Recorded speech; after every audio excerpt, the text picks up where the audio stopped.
Hello, everybody, and welcome to the Classic Quest podcast, the show where we break down classic albums track by track, giving our thoughts and our opinions on each and every song and skit. My name is Holden Stephan Roy. I am your lady friend Bonnie. And today we will be discussing the album from Miss Ruby Ibarra, Circa91. She has a whole song about saying her fucking name right, and I couldn't even get through the first fucking minute. Sorry. Apologize. Circa91. This is a Patreon request from Mr. Ismail Gadamsi, and that is why we are going to be talking about it. And we're happy with this situation. Oh yes, that is what we're trying to say here. We're going to do a little intro bit. You can skip that by checking the description of this video. And we'd like to start it off by also going, we are not professionals, as you can tell by everything in this room. We are just regular folk who just started doing it on a couch. Then we got a table and some chairs and some better mics, and that's where we're at now. And then one day it'll be like a nicer place with even better mics. Anyway, so that's where we're at, and we just enjoy this process of learning and growing as we look to understand why all of these albums are so loved by people. Or hated. And to me, the idea of an album is in particular very important because singles just manifest really differently, and people don't appreciate a single the same way as you would appreciate that like same song in an album. So since the rest of the fucking world cares about singles, we're going to talk about albums up in here. And it tells like sometimes and often like more of like a complete story. Like there's like an overall message or theme that it kind of like deals with, or you know, like something that they're dealing with, and it feels more personal when they do something like that as well. It feels a little bit more intimate, and like you know, the people who've listened to the album, only they will get it, you know. It's kind of like this like secret message on a good album, because then on other albums it's just a bunch of singles strung together. Anyway, not that we're saying that like every good album has to be like that. It can be like individual hits, but it doesn't have to like necessarily tell a story. But it can like, it's gonna have an overall. It's gonna sound. It's gonna flow well. But yeah, on that note, since we're not professionals, we miss a whole bunch. Yeah. We lack a whole lot of context, and we come from Montreal, Quebec, where, well, we lack a whole lot of context. So on that note, the comments are super important, and we care about all sorts of feedbacks from you. We want to hear all of the thoughts you might have along the way, and we care a whole bunch about the comments. We answer everybody, and the last Classic Quest we did, which was 2 weeks ago, it should have been last week, so sorry about that. It was Das FX's album Dead Serious, and on that, Mr. JWX period said back and forth between rappers is very old. This is because I foolishly questioned that. I knew better, and yet I still said it. Probably Run DMC being the most popular. Like I said, I knew better. I still questioned it. In Lucy's, he said he would stick with the skills low. That is funny. Dum Dums is two separate stories. The first passed to him, and he then got abused by who she chose. The second story is kind of stupid. This is where he fucks her in the ass, and that's somehow a point of shame. Listen, boys, if she takes it into pooper, you're a lucky dude. There's no clear reason why she's called stupid. No, if she takes it into pooper, you're a lucky dude. We're going to just leave it at that. I don't know. It was a great comment. I enjoyed reading it. I like comments to kind of add to the review or give a little bit of a feedback or a little bit of a criticism. That's totally acceptable too. And we're really open to that shit. We've adapted like the entire show based off of feedback from the comments because what the fuck do we know? Anyway, we're going to get into it because it's 18 of them, I think. Yeah. It's got a bunch to talk about, and they almost all talk about stuff. That was a stupid sentence. Special thanks to the patrons: Ismail Gadamsi, Chris Prado, Super Old School in 1994, Lindell Williams, Jonathan Barnes, and I really just ruined that. So special thanks to y'all, and we will talk a bit about that at the end of the day. Yep. And I think it's time to get into our review of Ruby Ibarra. But first, I just gotta say rest in peace to Mr. Nipsey Hussle. I know that's not related to this review, but it's really fresh news. And I can't say I've been a huge fan of Nipsey Hussle for a long time, but we reviewed Victory Lap, and when I looked up who he was and all of his accomplishments and his contributions to the communities and his efforts to stop gang violence. And then we listened to that album, and he's only a couple years older than me, and that was his first like album, you know. I mean, he had a bunch of shit, but like his first proper album. That's so like, you know, he's still pushing it in his 30s and shit. And then like that album was just knowledge, and if you haven't heard Victory Lap, you must. It's just a good album, and I would highly recommend it. Full of knowledge and shit. But to see him get clipped like that, the whole situation, it just saddens me, and it just feels so not okay. So I just wanted to say rest in peace to him, and I don't know, bring it up because it just happened. It was on my mind. So if I seem a little bit sad, I've been thinking about that and how pointless it all really is, I guess. Just sadness. Anyway, we are here to talk about Ruby. Rest in peace. Yeah. So what we like to do at this part of the show is to kind of contextualize how familiar we are with the artist, because that impacts it. So if you're a big Ruby Ibarra fan and you've been bumping her shit for like ever, or since at least 2017, then like, you know, you're gonna feel a certain way about it. If you're Filipino, I bet you're gonna feel a completely different way about it than me. And I'm just saying, these are all things that matter, whether or not people think they do. They all play into your experience and your ability to connect to them. If you're a woman, you're gonna feel differently than me as a man. So this is actually a cool dynamic we got here for this one. Yep.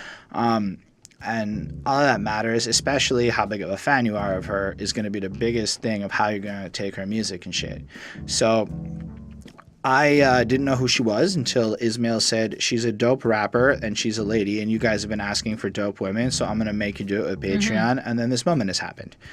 I did not listen to her a minute in my life before the last week or two, because I've been listening to it a fair bit since we discovered it. And yeah, I listened to the album I'm pretty new to it. Several times, like quite a few times. Like it's an easy and enjoyable listen, so it's good.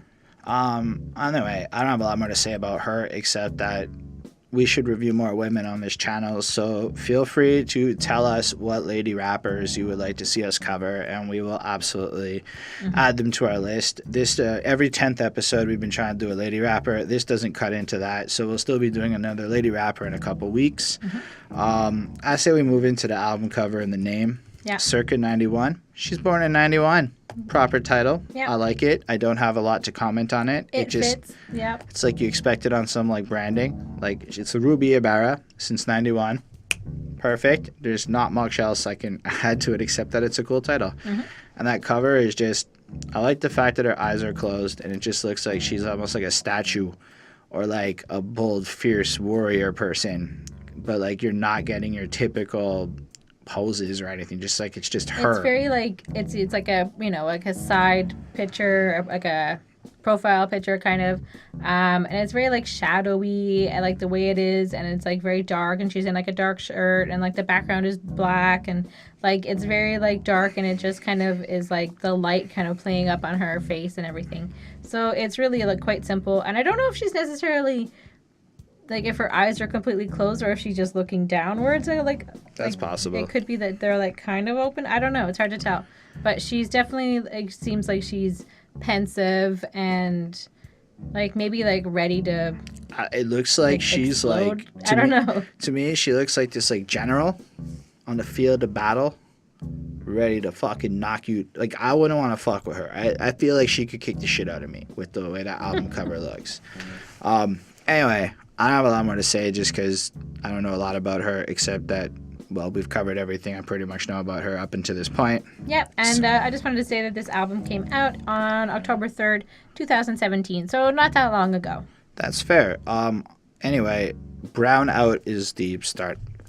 Open up till we prefer them, till we don't know we hurting, till we become a version. All right, so it starts off all beautiful and nice, and it sounds like kids playing outside and shit. You know, you're all like, oh, this is gonna be nice. I bet Bonnie was real excited at that point. It's like really pretty. And then the mom's yelling, hey, come on inside. And a lot of it, I'm gonna go with it's Tagalog. I hope I said that right. Yeah. And well, a lot of it is I don't understand any of that part. But then she's... and like her English accent too is very like... I understood the English part where it basically is like stale. Whenever you hear Filipinos, that's what they sound like. But either way, she's kind of like saying, if you stay out in the sun, you're gonna get fucking dark and ugly. And I'm like, Yeah, which is like a common sort of like practice for a lot of I guess like women or traditional women in Asia. Like they definitely like they want to protect them. They don't want to look like they've been like out in the fields working or whatever. It's white people have taught everyone that white is pretty. Let's be real. Yeah. Like when I was in Pakistan, I remember watching the TV and I didn't understand fucking anything, but I was watching the commercials because you don't really need to understand shit to understand a commercial. And it was vagina bleaching. I'm not even kidding. This is make your vag bleached out and nice and white looking, and he's gonna want to fuck you more. Was the ad just on regular ass TV, and I was like, what? Like for me, that was like a culture shock, but not some real shit, man. So yeah. And then that's one of the first things I thought when I heard that. But then, like as a dude, I'm like, nah, nobody says that shit to us. Like that's just not some shit you're gonna hear. So I'm like, wow, what a perspective, right? Just to frame the very first things you hear, and then forget about that, like the rapping, just that little intro bit. And I'm like, that's how you start an album and let people know we're gonna get something that maybe we don't hear a lot about. And it's such like a gentle like melody, like and like piano and stuff like that. It's really like quite lovely like to listen to it. I thought it was like really powerful, and then she starts rapping, right? And she kicks in. They teach me to erase that brown. Subconsciously, I lose my crown till I don't even recognize the person that's inside me now. You know, it's just strong hearing it, right? Like, I know a lot of. I mean, I've heard similar things, but I haven't heard a lot of women talk about this kind of stuff personally. So hearing it as a beauty standard as opposed to your typical racism, I don't know, for me at least, it was just a different perspective, and then it kind of hit me all new again, like, oh fuck, that's a whole other level to this shit. That's not fun. We come from the slums once, now we live in the humdrum in search of the green funds, we can never keep one. And then she just describes a bit her family losing their names and their identity as they go and work, you know, the devil prove you lurking, they shoot us down, but first we play the part in curtains, open up till we prefer them, till we don't know we hurting. You know, it's almost like the subconscious brainwashing of your personality as you're forced to integrate into this society. Like, how can I breathe in the land of the free? My people ain't free when the freedom ain't free.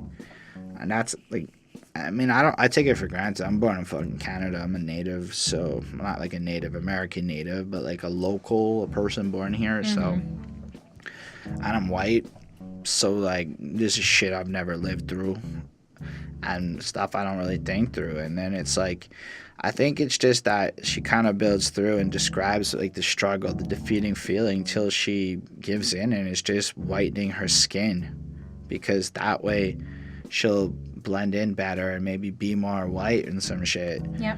And I don't know, she'll just feel more accepted, I think, by like her society. So you know what I think it is that's different about this track in particular? It's that usually you don't hear the protagonist talk about how it defeats them, so they scrub their skin till it's fucking white at the end. You don't hear that part of the story very often, I think. And like, she raps it really steadily, really powerfully, really honestly, super clear. Let it be said, this girl can spit. But that poetry is so personal and like story driven and honest, where I just kept hearing it again and again. I think every time I hear it, I feel more powerfully about this subject like I've never considered it before. And I think she did a really good job of impacting me as a person, just considering, I guess, beauty standards and whiteness. Like, it's not even the first time I heard of it. Like, I'm certain, or I don't know if you've heard of Malcolm Gladwell, but at the end of his classic book Outliers, there's this whole bunch about how in Jamaica it was common to fuck whiter or breed whiter, or I mean, it's callous words, but you would find a mate who's whiter than you to move up in society, and it's fucked up shit.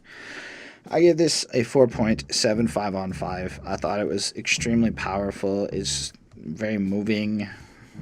Blew me out the water in terms of album openers and setting a tone. Like Circa91, this is where it starts. This is the first thing you need to know about my existence, where I'm coming from. And I'm like, I'm not giving it a 5 because of the overall sound and isn't 100% my favorite in preference line, but gosh, this is fucking next level. Yep, I agree. It definitely, I mean, it is quite very much what you said. And like she also talks about that she's from like the slums, and that they're immigrants and everything. And I looked up some stuff about like the slums in the Philippines, and it's just like the kind of stuff you can't even imagine. Like there was one video where they were living in. I mean, it's a Vice video, so I mean you can probably find it pretty easily. Where they were like these whole communities were like living in like these cemeteries, and kids were just like playing with like the skulls and like these bones and stuff like that, and it was just like heartbreaking seeing something like that. So like that's I think an extreme slum, but like I mean it's not like a wealthy country, and like that's why there's so many people who are trying to like come to more well-off countries and places where they can actually get jobs and like be able to send money back to like take care of their family and stuff like that.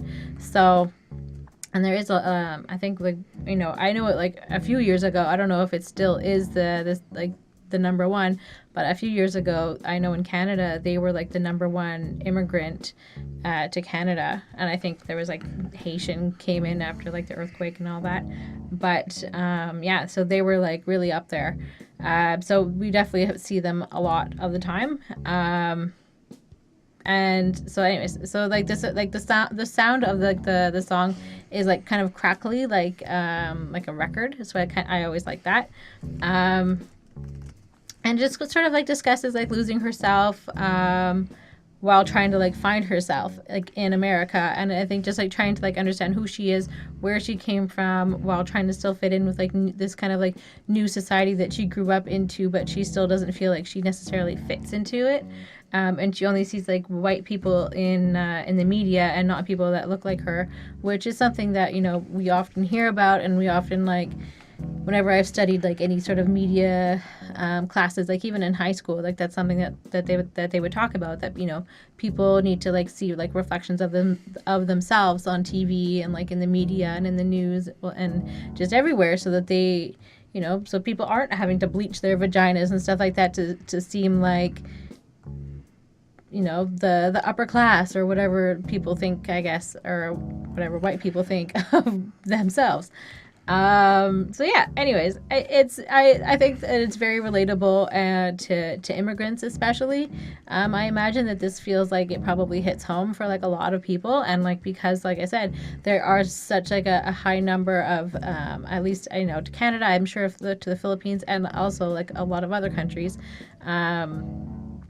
that like it's going to relate to a lot of people, this song, and to like this artist is going to like should probably become like very popular in like the Filipino community and stuff like that, because they'll talk about her. They're like, hey, this girl, she's like from the Philippines, and so everybody will kind of understand the same sort of struggle that she went through. So I think it's very good. I give this a 4.5. All right. Like I said, there's a lot to talk about on this album, so we're gonna be moving right along here. Every time I spit a free, but the work is never done, and believe I'll never leave, cause I'm here. All right, Bonnie, how do you feel about this one? I mean, the beat is pretty sick. I'm going to assume that you're going to talk about the lyrics, because you usually do. A little bit, yeah. So I'll just leave them to you. But yeah, the beat is really, really sick on this one, and like the kind of like girl like kind of like singing high pitched kind of in the background is like kind of cool, like how it flows through as well. I know that's like a weird thing, but if you like are going to listen to the song, you'll know what I'm talking about. So I think that she's kind of talking about like she's made it, she's here, like she's not gonna like miss out on her chance of like being successful, of being famous, of getting her like message out there, and of like being successful. She just wants to be able to be successful, I think. And she definitely like has like super like sick flow, sick rhymes, like it's like really great. And she's basically like she's here and she's letting you know. And yeah, I mean honestly, there's nothing bad to say about this song. I give it a 5 on 5. So right off the jump, it's got like a hyper beat, like hype. Mm-hmm. but like to me, the beat's a little trying too hard to be hype. So I actually don't like the beat 100%. Okay. I feel like the first time I heard it, I was bopping my head, but now I heard it. This is one of those few reviews where I can say I've heard the album like 12 times now. I'm not as sold on the beat anymore. Often it's more like it takes a while to decide that kind of shit, usually a couple of weeks. But lyrically, it's super fucking ego-y. Like, and I mean that in a good way. It's the ego track. It's like, so she kind of introduces you a bit to her more fragile side in the last track. Not just here to remind you she's a fucking MC and she can fuck you up. The boss ass bitch. But she's smart, and like I find it like she makes sure that part of her ego rapping is the mission she's on and like her integrity, and we see that right off in the first verse where she goes, "Knows dive into an era where the beats are lo-fi. Put my face in a book because my people are profile. We erased from the books and my people are told lies. Sky's the limit. Go fly. Cali Green. We go high." And I'm like, damn, that's an interesting idea, right? Like, I mean, I assume Filipinos are equally as misrepresented in history for all of their accomplishments as everyone else that is not a honky of the male perspective. So, I mean, that's pretty cool that, like, she throws herself into the knowledge of the situation to understand her history so that she can fight almost this fact, and then questions almost the sky's the limit point by showing that, yeah, if you're fucking blazed, you know, like, in a sense, maybe I'm misunderstanding some of it, but still, I thought it was really cool, really dope. She's like got flair in her fucking shit, and so when she's spitting stuff like hunger in my eyes, this is everything that I risk, hit it with my tongue every time I spit a free, but the work is never done, and believe I'll never leave. So it's like, she's here calm, I'm putting her aggression. I can't say that to me the rhyming is like over the top. I think it's really good. You know what I mean? Mm-hmm. I'm interested more when she says shit like, if you call yourself a rapper, talk less and take notes. We slay sheep, respect goats. We pray, sleep, and next toke. We take beats to flex, throw. I was like, that's ridiculous. That was so fucking good. That was like way better than what I just previously quoted, or like the hook, like, cause I'm finally here, get your hands in the air, now the greatest is here, I'm gonna make this my year. I hate when underground rappers say that shit, cause like, it's 2019, and while I do think this album should have deserved all the love, it didn't happen like that, Ruby. I'm sorry. If you watch this, I'm really sorry. I'm not trying to be offensive, but like, I hate when rappers and the underground do that she's shit. Successful for herself. Like, she's just like, hey, like, I'm here. Like, I'm the best. Like, okay, I see what you're saying. Like, so maybe you're right. She doesn't like have to like and you know what? be Maybe, like winning like 12 Grammys or whatever. I see your point. She can I just retract be what I said, Ruby. If you're watching this, I retract it. I was wrong. She sets her own. I still can't stand those hooks success. Because, like, I mean, I don't know. I'm just not a big fan of them. I hope I never make a hook that corny. The verses are really dope, though. And I think that the tone she takes is really smart. Because, again, it's about a product of Mac Dre, Wu-Tang, and Kanye. Break beats on beat tapes, and that break next we press play. They say we from the slums where the heroes never won, but my people always sung, brown faces to the suns. So, you know, like, I appreciate, like, there's almost, like, this simultaneous approach to her life and being in America and hip-hop and being here as an established person. So I think the verses are fucking dope in terms of what they represent. I don't know. I'm okay with the song. I gave it a 4.35. I gave it a 4.35. I really enjoy listening to it. I think if the album's playing through, I'm totally fine with it. But I don't know. There was something about it that was a little bit off for me in terms of really losing my. Maybe it's I'm not a girl, and maybe that's part of it. This isn't like some. I know how that sounded. It's not what I was trying to imply. Maybe this is like a different take on how you're supposed to floss that would appeal more to like a lady, because you get a shit a 5. You never give the ego songs a 5. You never do. I don't know. I mean, I thought it was cool. I liked it. But I'm sitting here going, I don't know. It's not. Maybe that's what it is. Maybe she actually just killed it, and maybe I'm not the right demographic because it's like she's flossing, and I'm like, okay. But Bonnie loved it. I don't know. I'm just trying to explore ideas here. Well, maybe someday you'll learn. Maybe. 6-year-old thinking on my own 2 feet. Survival, pick and go, pick a role. You can be the swimmer. This is like pretty strong. I mean, just this is how you do it. This is a way better hook, in my opinion, right? Like, because the last hook, I was like, whatever on. This hook, I said, Mama, we gonna make it there someday. And she just Mama, repeats we it a can whole make it lot. there someday. And I feel like it really No, just... but she changes it. She changes it halfway through. Oh, yeah, she goes, make it there, and then make it here. And then she's going to make it here. It's like when they were there, and then now they're here, and they're still trying to make it. You're right. And I'm looking at that hook, and just the way she sings it, and you're just like, you're sold. You're like, okay, that's a fucking hook. I'm just throwing it out there. I like the album, and you feel like I wrote this album because I want my life to change. Tired of being shortchanged. Been trying to remain sane. Hopped off the plane, didn't stop all the pain. My father's still in debt, and we've been struggling to pay. That's a good reason to write an album, to help my family deal with all of their situation. I'm sold. It's actually really fucking cool. Like, you really feel it. Mm-hmm.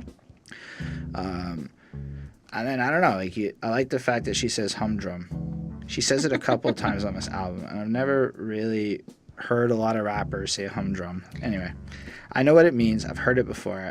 Hands tied against the odds. How the fuck you even that? The people from the slums once not living in the humdrum. Mama from the barrier, so we dreaming we can stunt once. Mama, I know it's gonna be fine wherever we go, cause we know you raised this girl to be a dream, to dream and be a hero. And that's fascinating too, that like part of it is that her parents believed in her and shit and told her she could like handle some stuff. So they come up, I don't know, that first verse you kind of get the feeling they're still in the Philippines, kind of realizing life's not whatever, and then, or they've just landed or whatever. And then in the second verse it's like, you know, it's a little bit, time has passed on, you know. So it's a freestyle to me. I've been doing as a 6-year-old, thinking on my own 2 feet, survival, pick and go, pick a role, you can be the swimmer or a sunken soul. I was a 6-year-old without a father figure role. And you're like, damn, man, she had to grow up fast. She had to deal with some shit. No silver spoons or dinner rolls. So will you fold or will you go? Pretend to sing like Figaro. My people still invisible. When you the spitting image of a person that you hate, makes sense of spitting images of dawn that never breaks. You're like, man, that... You just feel like this conflict inside of her, and again, that programming still being battled as she like spits this honest shit about that spawned from inner hate. I never wanted to be great. I study my mother, wonder how she holds this family. That minimum salary stretched as much as it can be. She's stressed but keeps that shit from me. I'm just trying to fit in, see. I'm like, man, and that's like another thing. I remember watching that Aziz Ansari show on Netflix where he was just kind of dealing with his immigrant parents and showing like a whole serious side to that. And I mean, I can only imagine like what it must be like to be somebody who might have maybe some of our more millennial entitlement while watching your parents slave away and shit, having it 10 times as hard as you probably do, you know? And I think that Ruby really conveys that. I crave for that acceptance, like it validates my sanity. I wrestle with affirmation, settle for masking faces. After all, the stolen lands are always greener places. I do like the little shots fired at the end. I really, really do. Because, I mean, I think a lot of people in America kind of forget, you know, what the situation is about how the country was made. But in general, I just felt like the psychological breakdown she does on this track, like you really just connect and feel with her, and like you understand the sense of this poverty that she comes from. Almost like this song motivates her, like it's what motivates her career. It's like, this is actually why I rap. You guys all might rap for whatever, but I need this because this is where I'm coming from. She does it for like her family. She does it for her people. This is what my mama did for me, and I got to do it. And I'm like, damn, Ruby, that's some inspiring ass shit right there. I gave this one another 4.35. As much as I appreciate the message and whatnot, I don't know. It's a preference. Has a lot to do with the sound. This is not me saying that these are bad songs. I'm talking anything above a 4.25, you're in some fucking good territory in my books as far as song quality goes. Yeah, it's true. But I like the other one more than I like this one, so they have different grades. 4.35. Yeah, I mean, I thought it was like just really interesting. Like just like the overall sound, it was just really interesting. And so far, like, I mean, all of the sounds are really cool. So they're living in debt to like make it in this new country and doing whatever they have to. And it's sort of like the transition from like wanting to like make it and have like a better life in like a new country, and then like the realities and like the difficulties of like actually living it and like being there and like trying to understand this new world, these new people, this new, you know, you're in like you have to learn everything. You don't know the streets. You don't know where anything is. You don't know how everything works. Everything's brand new to you, and it's a whole different culture. And so, like, you know, and especially if they were from the slums, they're probably not like super rich and probably didn't have like a lot of things to even keep them like kind of connected with like what's going on. Well, maybe they did. I don't know, but yeah. So I mean, there's a lot to discover in like a whole new country. So there's that, and just kind of like dealing with that. And then like the father wasn't around, and so like I don't know. She kind of mentions in like other songs that he was like he's an alcoholic, but then I don't really know like where he was, or if he was there and just kind of like fucked off, or if he like stayed in the Philippines and did something there and then came over. Like I don't know. But anyways, it's a very like hopeful song. Like it's very like we're gonna, you know, like her and like her mom, like, you know, like we're gonna get through this. And it's very like a woman's kind of anthem, I suppose, as well. Like it's very much like we're gonna make it, like no matter what, like that's it. And like her mom did everything she could to be like a good mother, and like, you know, worked really hard and like did what she could to like provide for her kids and do the best that she could, and brought them to a whole new country where they could, you know, have a good life and be like successful and, you know, make rap albums. So I mean, it's another great song. I really don't see anything too much wrong with it, in my opinion, at least. It's very honest, and I think it's at the end. Oh, it's at the end of this one. Oh shit! They do the pledge of like of giving naturalization up into the United States. The pledge of saying, I am no longer a person of where I am. I will suck corporate American identity dick. Yeah, you know, you'll pledge allegiance to America and let the Constitution and like uphold their values and everything else. And I mean, I suppose Canada does that too. Yes, they absolutely do.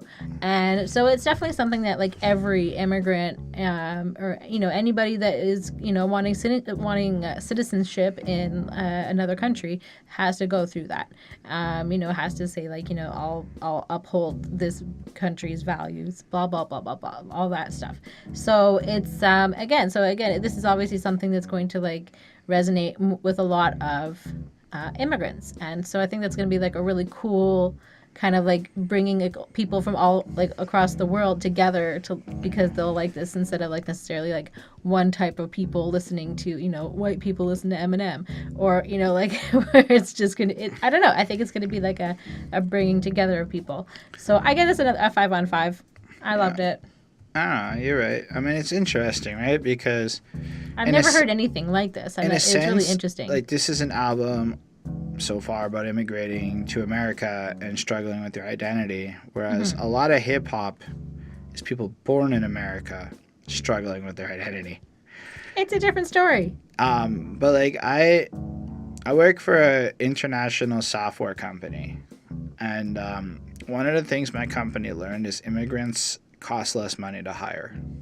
It's not a polite thing to say. I certainly hope nobody watches and comments on that. I mean, I'm certain we don't do this shit as much as we used to, but once upon a time, it was kind of understood that a lot of the reason there were no Quebecers in my company was because it was all immigrants. I worked with any part of the world you can think of. And so, I don't know, hearing this really reminds me of some of the stories I've actually really heard. And I think just that context of having talked to so many people who have to deal with living here, whether or not they want to be here. In some cases, they really don't.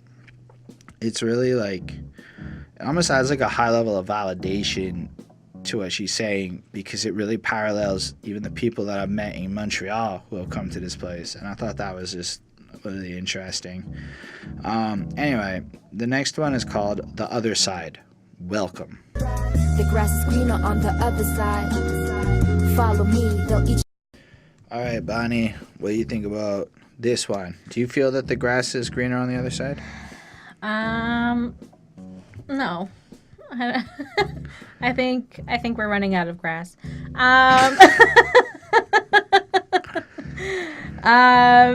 Yeah, I mean, that's what this one's about. That things always appear like that everything will be better. Oh, everything's going to be great once we get to America. Everything's going to be wonderful. Everything's going to be wonderful. But it's a lot of hard work before things become wonderful for a lot of people, if they become wonderful at all. And it's just sometimes just a life of struggle. I think this one has a lot more to... I think I was a lot more accurate on the last one. This one takes, like, a different twist. Because, like, this one's a little bit more about skin color and actually being visibly... Like, this is more about... I don't know. Being Asian looking. Well, just not being white, Yeah. right? Like, it started in the Philippines, Francis M. the Killer Bees, until I was 13 spitting soliloquies on Dilla beats. That's fucking hype, man. I wish I was 13 spitting on Dilla. I didn't even know who the fuck he was at 13. Silly me for thinking these television imagery represented me when most of these people never look like me. Red, white, and blues, really blonde, white, and blue. That's another line where it was like, fuck, eh? Like, even like shit like that, like... And you see it in, like, white girls, too. Why does everybody go blonde? I don't know. Nobody asked why, but you just see it everywhere. And a lot of people want blue eyes.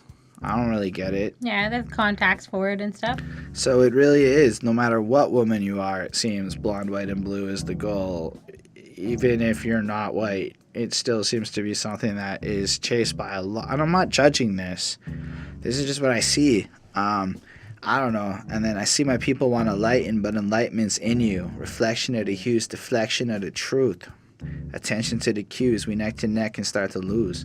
I think she's realizing the self-hatred inside of her people as everyone's trying to aspire to be this whiteness, and she's not really into it, you know? And I think then it kind of is like pointing out that even if you did all of this shit, like, you're never gonna be that. You know, like, it looks a certain way, but instead maybe find your own, like, cultural identity. Like, I like that they said welcome, welcome, welcome. Repeats it a few times. And then I said welcome to the Philippines, Mabuhay, where we sleep American dreams, a new life behind them politics and smoky streams, the new light. So we exploited by regime machines till you die. They said welcome to the USA, and they said they welcome to the USA. And it's just like this picture, I guess, of like you come there and you get welcomed and it's like official shit, but you know it's not even real. I guess you know after the fact that it's not even real. I know. I guess me in my privileged position knows it's not real. I don't know. Even the second verse, the same kind of shit. Like, I'm from a country where lighten means you enlighten, but what's a color where the hue is never brighten? And what's your skin if the texture be reptile? Half the snakes reading this text be thinking they less bow. Shit, eh? So basically, like, what's the point in beauty if you're going to fuck up your skin and then half the people reading this who it actually applies to can't even recognize it because they think, oh, that person's just worse than me. I'm not as bad as that one. You know, shit like that, man. And then it just kind of flows on through. I pray to a white God, pray to the system. And then there's the other pray, like, I am prey to the system. Put on a white mask, hating this brown skin. Slave to the green bills, faker than green hills. Hoping the fame will make me escape. Red pill or blue pill, a head filled with no real. True feel of self, will I choose my own fate or own will? I'm like, just the battle within her mixed with her observations and understanding, but still recognizing the brainwashing and shit. Like, it's just, I like this side of her a lot. And she says juxtaposed, and I like to say juxtaposed a lot in these reviews, so that made me happy.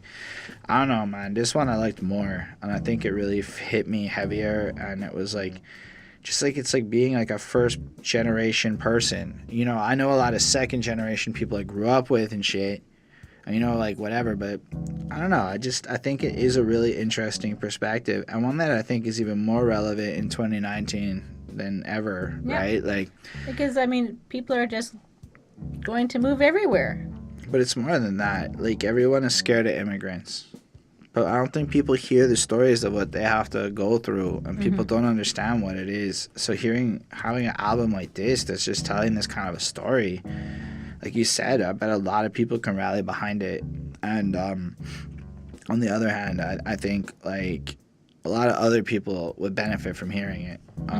I gave this song a 4.5 and one. I don't remember what she does on this song, to be honest. So I give it a 4.5 on 5. It's a good song. Nice. So yeah, I mean, there's also like a flute that's like incorporated into it, and it sounds like an Asian flute. So it sounds like, you know, she is pulling in like sounds and like influence from like her culture as well, which I appreciate. And I think it also talks about like having to leave things behind that just didn't fit in her luggage. And I think that, you know, it is hard, especially as like, you know, she was probably, you know, like a young girl.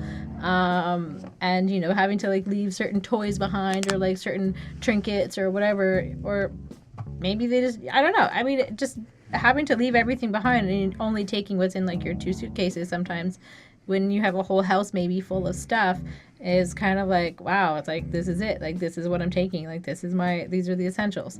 You know, and having to like filter out some of like the things that you'll have to leave behind.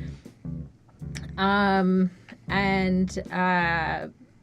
and like, so like, oh, and halfway through like the song, like the beat just like completely changes, and I thought that was like really cool, like the way that happened as well. I wanted to mention that. So like, yeah, people they talk about, you know, people welcoming them to the United States, but they don't necessarily feel welcomed. Like nobody, like people treat them differently. People don't, you know, they don't maybe want to approach them or want to talk with them, or just, you know, they're just like, oh, they don't even understand me, like whatever. And like people just like make assumptions about immigrants, I think, a lot of the time too. As we'll definitely come to see. Yeah. And yeah, so actions speak louder than words, you know, in this case, you know, exactly. So, and another thing, when she talked about seeing, you know, her or praying to a white god, I never really thought about that somebody else is, you know, somebody from like a different culture, you know, a different colored skin than white, sees this, you know, white man in the clouds sitting there, and, you know, everybody just kind of agrees that there's this white guy, but that's, you know, obviously like the white person's creation. And so it's sort of like, it's actually just Cesare Borgia. Okay, it's an Italian guy. It's actually a fucking guy. Anyway. Yeah. Jesus was definitely Aramaic and brown, if he was, anyway. Yeah. So it's just like, you know, the depictions of that were created by, you know, white or whitish people. Yeah, I don't know. It's just crazy. So I just never really, I guess, I don't know if I've ever thought about that. So I just thought that was interesting.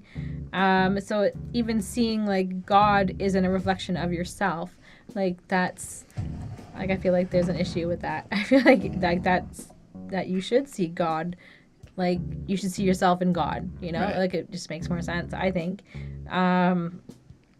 And then she talks about like trying to find like her own path to success, and, you know, because of what her mother did, and like her mother struggles with like English, and it's not easy to learn, and so they're all just trying to like fit in, and meanwhile like learn like this language, and, you know, everything's happening probably very quickly, and like, you know, they're struggling a lot, and it's not easy, and it is a very like beautiful song, and like they're just kind of like telling the story, and it's very like family oriented, and you know, her personal story. And I think the composition is great, and her message is great, and it's good. I gave this a 4.75. All right. So we're going to move on to the first skit as we do a roll call in this interlude. Okay. Oh, hi, Sue. Yeah, let's just call you Kimmy H instead. Great. So I suppose if you're going to do a skit on an album, do something interesting with it. I mean, people try to be funny. I never get the jokes, so I think they're often terrible. People like to have sex on the skits, and like Dr. Dre does the awfulest shit. Like, they're just terrible. People like to do a lot of things. What does Ruby do? She gives you a snippet of her life. And like, well, I think she's also like going back, like probably this is like her first experience of white people, of a white authority. Giving a snippet of her. Anyway, so it's a teacher doing roll call in class. And she's just reading out like names. Piper Violet Haydenson. Aw, such a cutie. You cutie. Blake Harper. Here. Kim Misoku Hatsu. And then the kid's like, here? And then let's just call you Kimmy H instead, right? Great.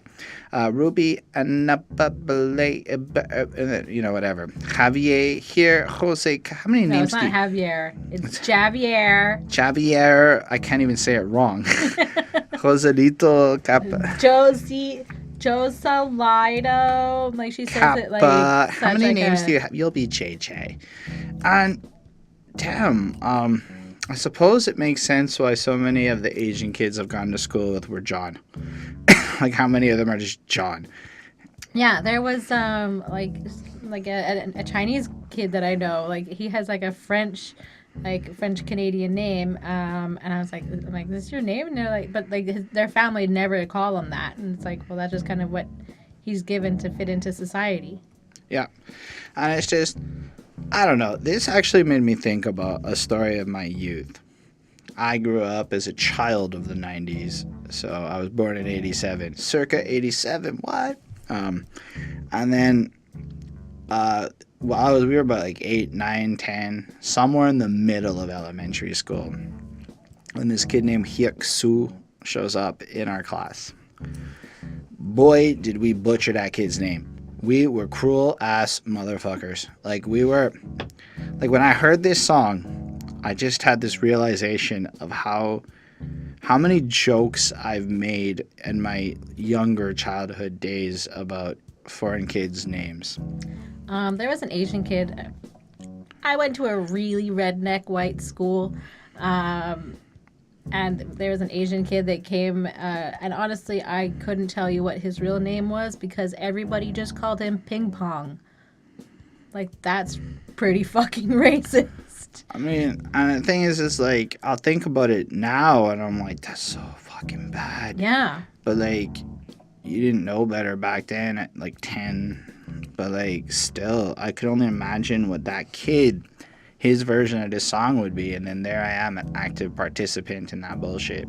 I don't know. It's just the kind of stuff I think more people should think about and admit to themselves about themselves.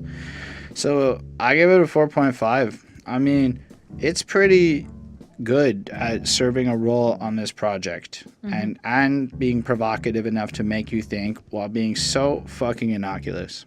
Yeah, and I think that this is also like another, like I said, it's her experience, as like a she's clearly at what the age group that she's at. She's in elementary school. It definitely sounds like they're all like little girls, kind of like saying like here, and so. Like, this is, like, a lot of people's, like, first, interactions with, like, a white authority person, like I was saying, and she can't even pronounce their names, and then just gives them, like, white names or American names, and just calls them, like, JJ, Kimmy, like, just kind of, like, right away, like, nope, you're not that person anymore, this is who you are, like, you need to change, this is, like, you're not who your like family says you are or whatever, or like what your culture says, you're now one of us, you're now this person, you're going by this name now. Like, it's sort of like society rebrands you. Man, just the idea that the teacher is so making it obvious how she feels. Yeah. Right off the jump. Like she's kind of like, ugh, I have to deal with these people, like kind of gross, like it, and she's obviously like exaggerated, like the voice is exaggerated. I have seen it in real life. I don't think this is like her actual teacher, but probably an exaggerated, well, maybe not an exaggerated, maybe just like a version of. So I've seen that voice, that person, that ignorance in real life. No. I think the ignorance is definitely real, but I don't think it's her. I don't think it's her teacher. I don't think it's literally her teacher. Yeah. No, I think it's a person who played it a random ass. But probably white girl. Also exaggerated, like the whiteness of what I'm saying, her voice of her. But gotta keep in mind, she grew up in Valley Girl. Hi. But she grew up in the Valley Girl at times. Yep. That was how white girls was spitting back then. You don't remember when everybody, whatever. You remember when the Becky or whatever, right? But that was a huge thing back then. Okay, maybe, yeah. Anyways, I just think that this is like really common and relatable to anybody with non-white, Americanized kind of sounding names.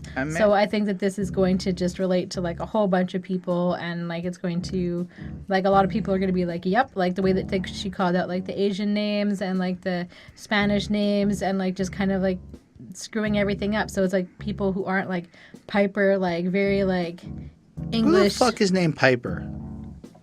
That is a stupid fucking name. Allow me to just say it. I don't know. Don't name your fucking kid Piper. I mean, I liked Violet. Is Piper a girl? Piper's a girl. Piper's a hoe. Anyway.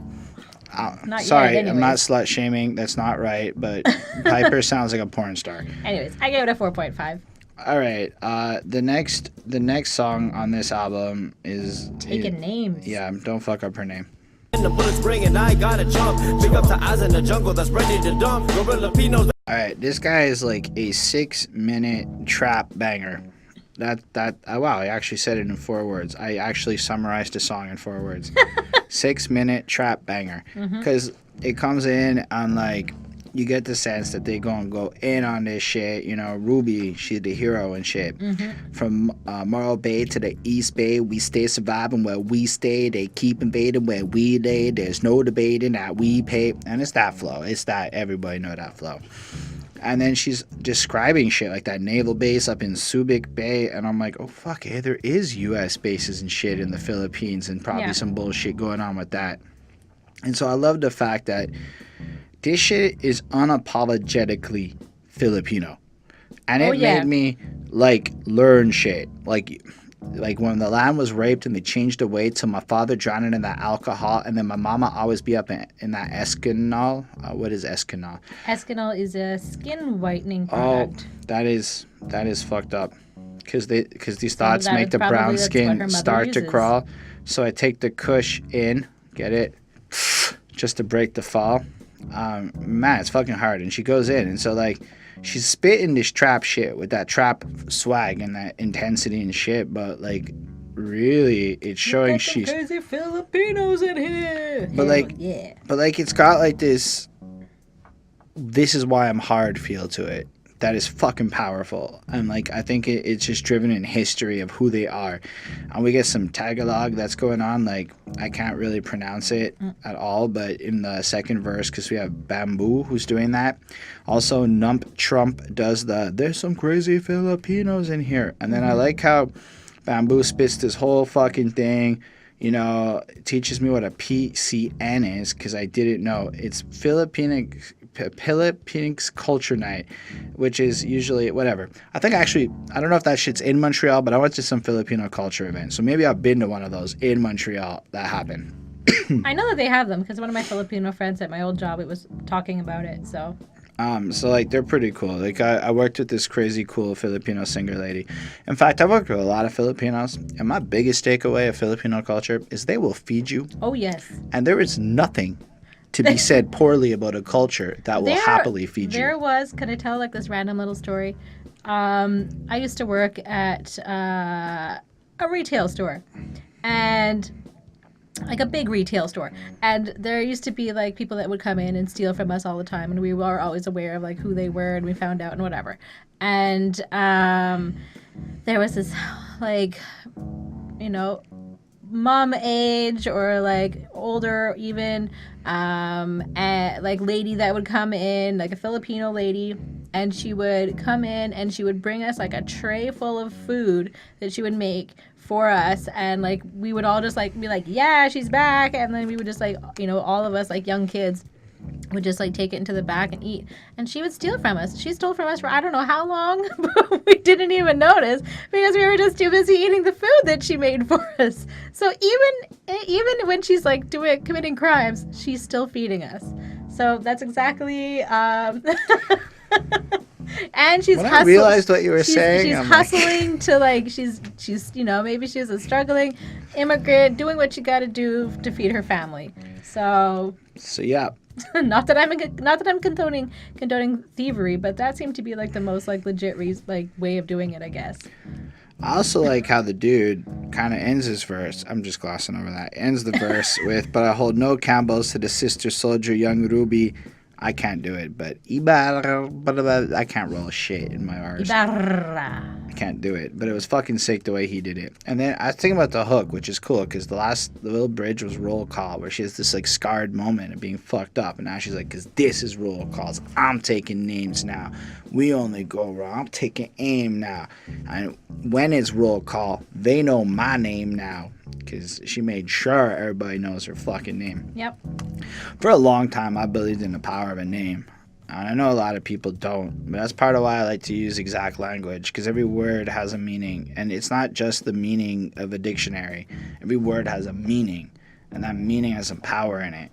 And your name is the most powerful shit. That's why it's Holden Stephan Roy. That is my name. That is my full name. There is nothing for me more powerful than my full name.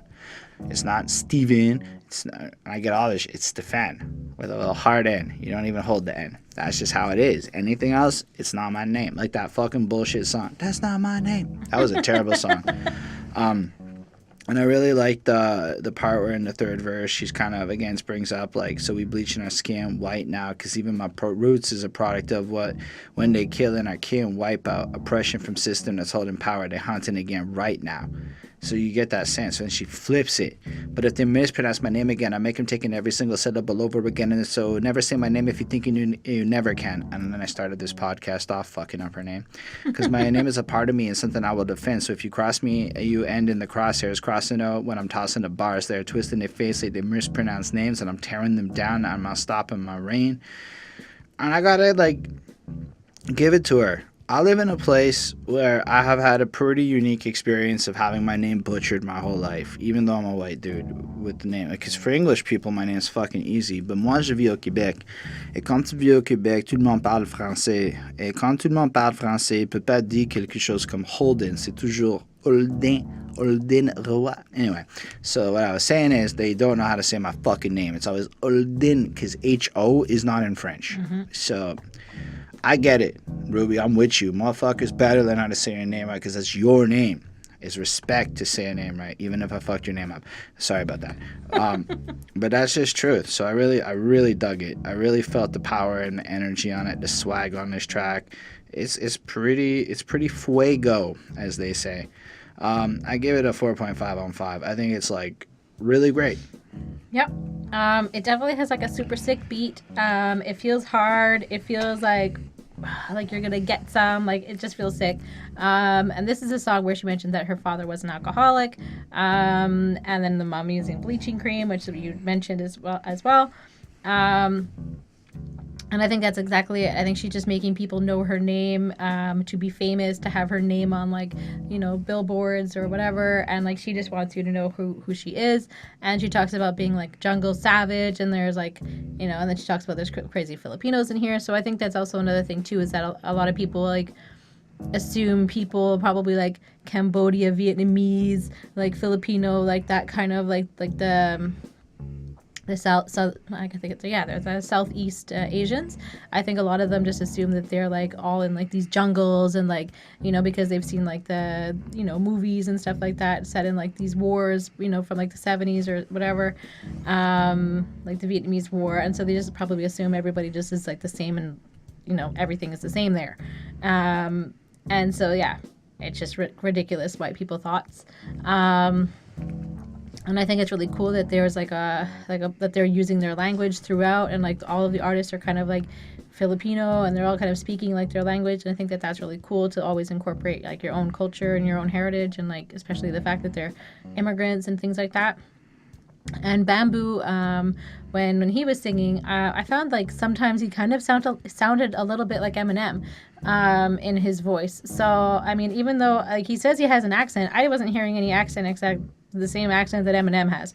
So anyways, I just wanted to mention that as well. So I mean, they're all great on this song. Like they're all hold it up. And like she spits tight. Like it's great. Like it's very good. I give it a 5 on 5. It's great. All right. Moving along, we can Playbills with the $sign. Yeah. Wait, laying down straight on the pay. We play, cut 'em up great like a DJ. While they throwing us. I mean, I think this one focuses in a little bit more on the moolah, the money situation. Mm-hmm. But even from the beginning, we pay, they rob us. These snakes don't want us. Each day we all play the game that they taught us. In God that we trust, but they praying on us. If he ate, then we scrape till we hate him both us. And that's a pretty interesting way of showing how, like, everybody's struggling and not liking each other, and it's all fucking bullshit system, and I don't know. I feel like people are just taxed in that situation, or my mama's education don't mean shit still, from accounting to McDonald's just to pay this bill, and we trying to sell our soul just to make this deal, and the people in control are gonna hate me still. I mean, it's punk. That's what I'm seeing. I'm seeing some fucking nice anti-establishment, fuck the system.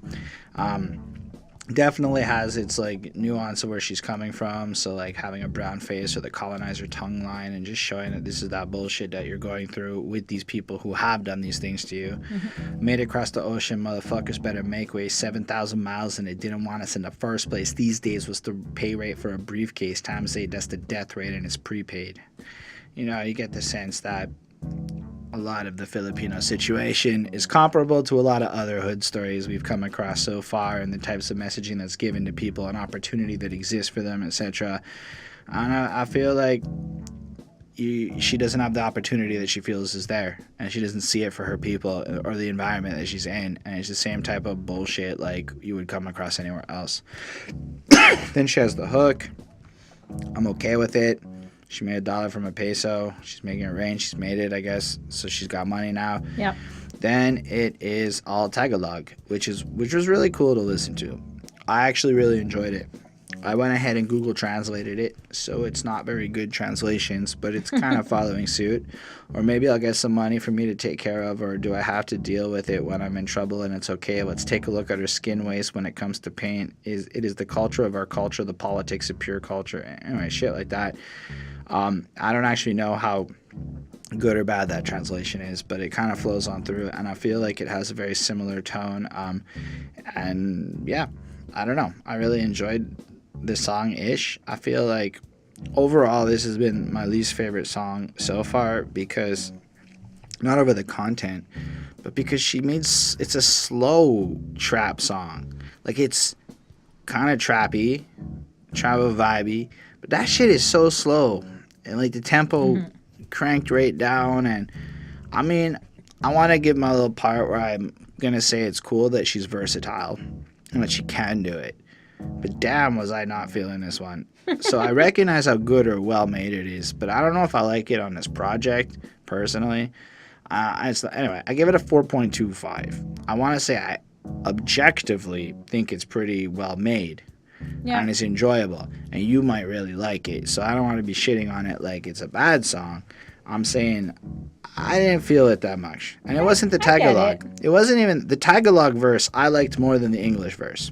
Just to show, it's not that. That gave it bonus points in my understanding. I think if it was all English at that pace, it would have been like a 4. I mean, I get it. Like, I get what you're saying. I mean, the overall beat sounds like a little bit creepy. It kind of has like this kind of weird beat on it. I mean, she's got great rhymes on this one. I mean, definitely. I mean, as far as across the board, I suppose. She's basically just talking about like how she's kind of like made it. She's making money now. And like it kind of has like this cool mix between like the old school kind of sound of like the golden age of hip hop, mixed in with like modern sounds. Like it's really, I don't know, it's really interesting that way that like she's got a great beat maker, obviously. It's cool. I mean, yeah, I think it's really cool that she has like a whole verse in like Tagalog. I mean, it's good. It's not my favorite either, but it is a well-constructed song. I'm on the same page as you. I give it a 4.25. All right, let's move on to the next one before it's the curtain call. Dream, a fantasy theme. They run in supreme. Your back to the wall, your knees to the cracks. I don't know why I like it when rappers do this. I think it's just because you're not supposed to do it. Like, rap has a pop structure to it these days, like 4-bar intros, fucking 16-bar verse, 8-bar hook, all that shit. Or sometimes the long 16-bar hook. It's all formulaic. So when a rapper does some shit, like really long verse 1, hook, chorus, really short verse 2, hook, chorus, and it's just, you're fucking around and you're just doing what you felt. You know, it wasn't about what was right. It was just what you felt in that moment.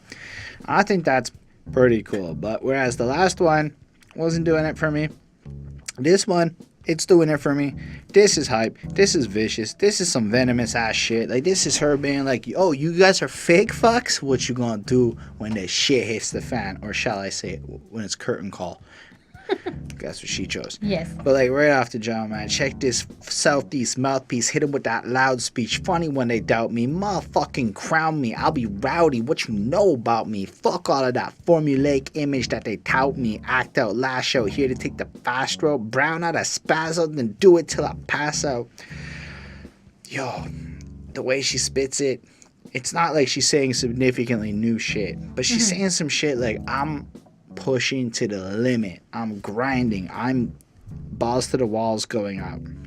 Doing what I gotta do for this. It gets a little political with it. A false hope we pray about. Or they made graves but gave out a false hope we pray about. This country of dreams but weaved in. It seems a system that feeds on people that seen oppression. That means a pyramid scheme. Oh, she just called America a pyramid scheme. It's true. If you really think about it, with our destroyed middle class of everyone getting poorer over on our side of the pond, it's kind of a pyramid scheme. Damn shame China and India have growing middle classes because, you know, we're not over there, I guess. But global politics is a fun subject. Anyway, it's a fucking great track, honestly. It's powerful. The hook's nice. The way she's fucking just spits it. There's some power. Like, there's just power to it. The beat fits so wonderfully to me. This one is real nice. Overall, I don't know, man. It just, I think I've kind of made the point I was trying to make on this. It is establishing that she's legit, you's not, but not so much that you are fake, but more like, if you're fake, what the fuck you expect is going to happen when the time comes. And I like that. That is how you arrogantly humble brag yourself through a fucking ego track. That is well done. I gave this a 5 on 5. It's stellar. For those who think I'm bad with my grades because they're all high, this is a standout track. All right. Yeah, she definitely sounds really like badass in this one. Like she sounds pretty cool. And she's basically saying that the American dream is just like a fantasy. Like you're not gonna get like what they're like telling you. You're not gonna like it's not gonna just be easy like that. And immigrants are like encouraged to like lose their old identity and become like a new person like the rest of America. So it feels like a lot of the time that they're playing a role that they're not really like true to who they are because they're having to like change themselves so much to be something that fits into like this other society, and like they lose themselves. And I think that she's clearly like sick of like dealing with like the government systems, like, you know, she's very like, you know, punk, like you were saying. And then you just kind of die in the end. And yeah, it's another like cool beat. It's a cool song. I give this a 4.25. All right. The next one is another skit on this album. It's called Voices 1. And guess what, folks? It's an interlude. Okay. Beneficial for Ruby to engage in the program. Everybody's favorite stereotypical white-ass teacher lady is back. And, you know, hi, Miss... And okay, it's a little voicemail. And it's like, hi, Mr. and Mrs. Ibarra. This is Ruby's teacher. I'm just calling to let you know that I think it may be beneficial for Ruby to engage in the program. It doesn't do that. It's basically what she's doing. It may be beneficial. Oh, man, she sounds like a patronizing ass person. If you have trouble understanding this message. But it's like you gotta, that's the part you're focusing on. Anyway. So, yeah, teachers, like, kind of patronizingly. Yes, it's very patronizing. Calling up. And you know what the problem is you also know that this is a really nice lady, this teacher. She's probably really nice in her heart and soul. She probably believes that she's probably a good little Christian and girl. She's probably trying real hard to be nice and understanding to these poor plebby ass immigrants who are beneath her. And I think if you're gonna, I don't know, she should be like you. Now that you've put it in my head, now I just think that she's just like a rich Californian. But these people, no, but I mean, I still think this white teacher lady, in her heart and soul believes she's a good person and that she's helping. Yes.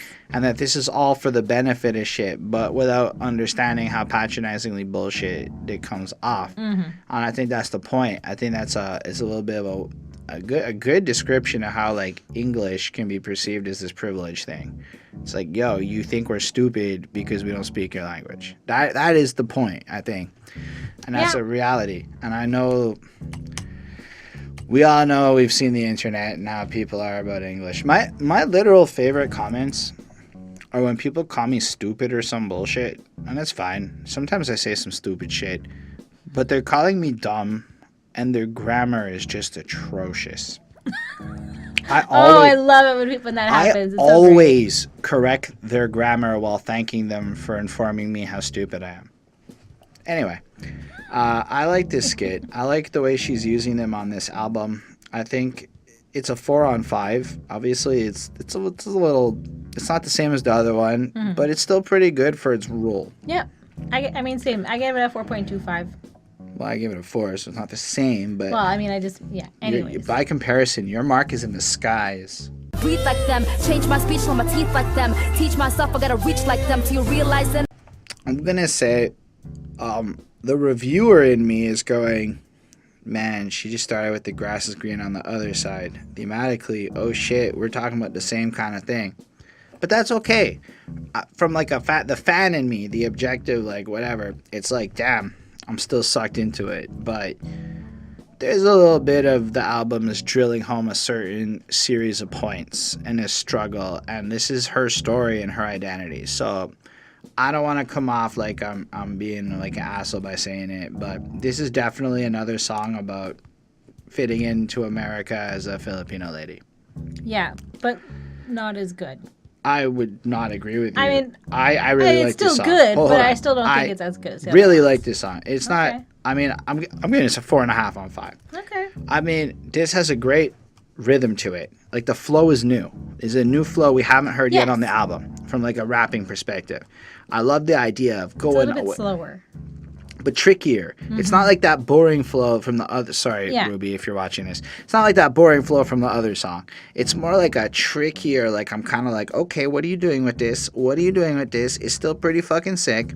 You get the sense also in the way she's rapping it that it's not just about her struggle. It's about her persevering through the struggle. Like this is a grind song. Like this is a song about breaking through that bullshit. Like, cause all these systems depicting me, they're building us up them eventually. We wear it like jeans, our American denim. We act like our jeans have American in them. That's some powerful honesty and shit. Yep. We fear in these mirrors, so how we be living when given reflection no merit within them. So tell me how much you want to be like them, eat like them, want to breathe like them, change my speech to my teeth like them, teach myself I gotta reach like them.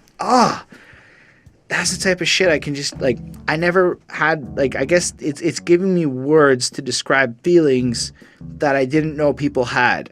And I really like that about this track. Yep. Till you realize then what you're being denied them, you'll never be like them. I got a free mind when I'm staying. I mean, I'm saying I've listened to a fuck ton of rap music. And Ruby Ibarra is describing some of this shit better than all the rappers we've talked about. Yeah, no. She's like, she writes really well. At least from inside of her feelings type of way. I don't know. And I just really, really dig it. Like, it's odd to forget where you come from, huh? I'm asking myself, Ruby, when did you change? Was it when you believed that they won, huh? But I'm going up in the sky high. I'm tired of living at 9 to 5. I'm aiming for higher. I'll never retire. I'm giving a ride, no closed eyes. When the card's down, I will never back down. Put us on a map. It's a wrap when I'm back now. And you just get, like, she understands this admission that some part of her was like kind of battled, and now it's like you picture her quest of trying to claim back her Filipino heritage. I don't know, I can kind of relate to some shit like that. I've had my own identity crises and shit, so just a part of like trying to figure out who you are. I don't like to like really compare it, but being an English person in Quebec's a fucking weird experience, just in terms of fitting in and not feeling like you belong. And I know that when I speak French in public, it's like giving up a part of who I am to conform to this place because it's what it's expected of me. I never want to make the comparison that my life experiences have been like overly comparable to anything we've really reviewed, except for maybe the part of having to give up a part of who I am as a person to fit into my surroundings simply because of a language. Which is really a huge point of like division in Quebec that I don't think a lot of people know about. And I think that there's like that, like also, I mean, like in talking about like the French and English like barrier, I think that like often like French people like if like because like we're not, you know, we're obviously Anglophones in like a Francophone community, and like it definitely like deters you, or if you can't say like a word properly, like they correct you and like they just make it they I don't know, they're often like quite rude about it, like if you like screw up or if you don't say something properly, or like they just won't even try to like understand English. And so like I get it. I mean, it's kind of like what you're saying, like I don't really want to compare it to it, but I understand like if this was like every day, all the time, people were telling me like, oh, you're not saying it quite right, like because like you're learning a whole new language and everything, then. And I mean, being an Anglophone born here, you really know how to never encounter French if you don't want to. Your whole life can be English. So I think the main difference has always been I can flick that switch. And that's why, like, I can just Chinatown blend exists. in. That's why Little Italy exists. That's why So, like, these I wanted to places just, like, exist, point because it they out. just want to be. Like, the huge difference is I can just speak French, and now I'm a Quebecer. I can just turn it off. And I know that that's a big difference between my experiences and others, but there was a long period of my life I couldn't speak French, and it allowed me to empathize a lot with some of the shit I've been hearing on this album. So I just wanted to throw that out there. And I don't know. Maybe y'all don't agree with that, but that's totally fine. Yeah. I like this one. I said I gave it a 4.5. I don't remember what you gave it. I gave it a 4. I thought it was good, but wasn't my You're favorite. kidding me. I mean, it just wasn't as captivating for me. I mean, it is basically just her just realizing that she's never going to fit into America and be what an American looks like, no matter how hard she tries. And I think that she's just gonna she's kind of realized that she's gonna stop like bleaching her skin. She's gonna stop like doing all these things. Like she's gonna like take back and be like her true self. All right. So I guess you could say, though, just as a theme, the title of the next song describes a lot of what this album's focusing on, and it's your background.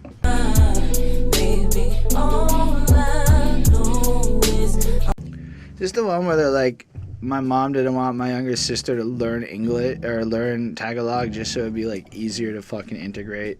I don't know if it's this one, but I couldn't find the know lines. she talks about that at some point, but I was don't know. fucking because this one has like I'm feeling like I'm 8 feet with 2 tons, my words aiming like the guns that they point at Kuya's face. See 8, can you paint me, is what my youngest sister's saying, because we never see her face up on that TV.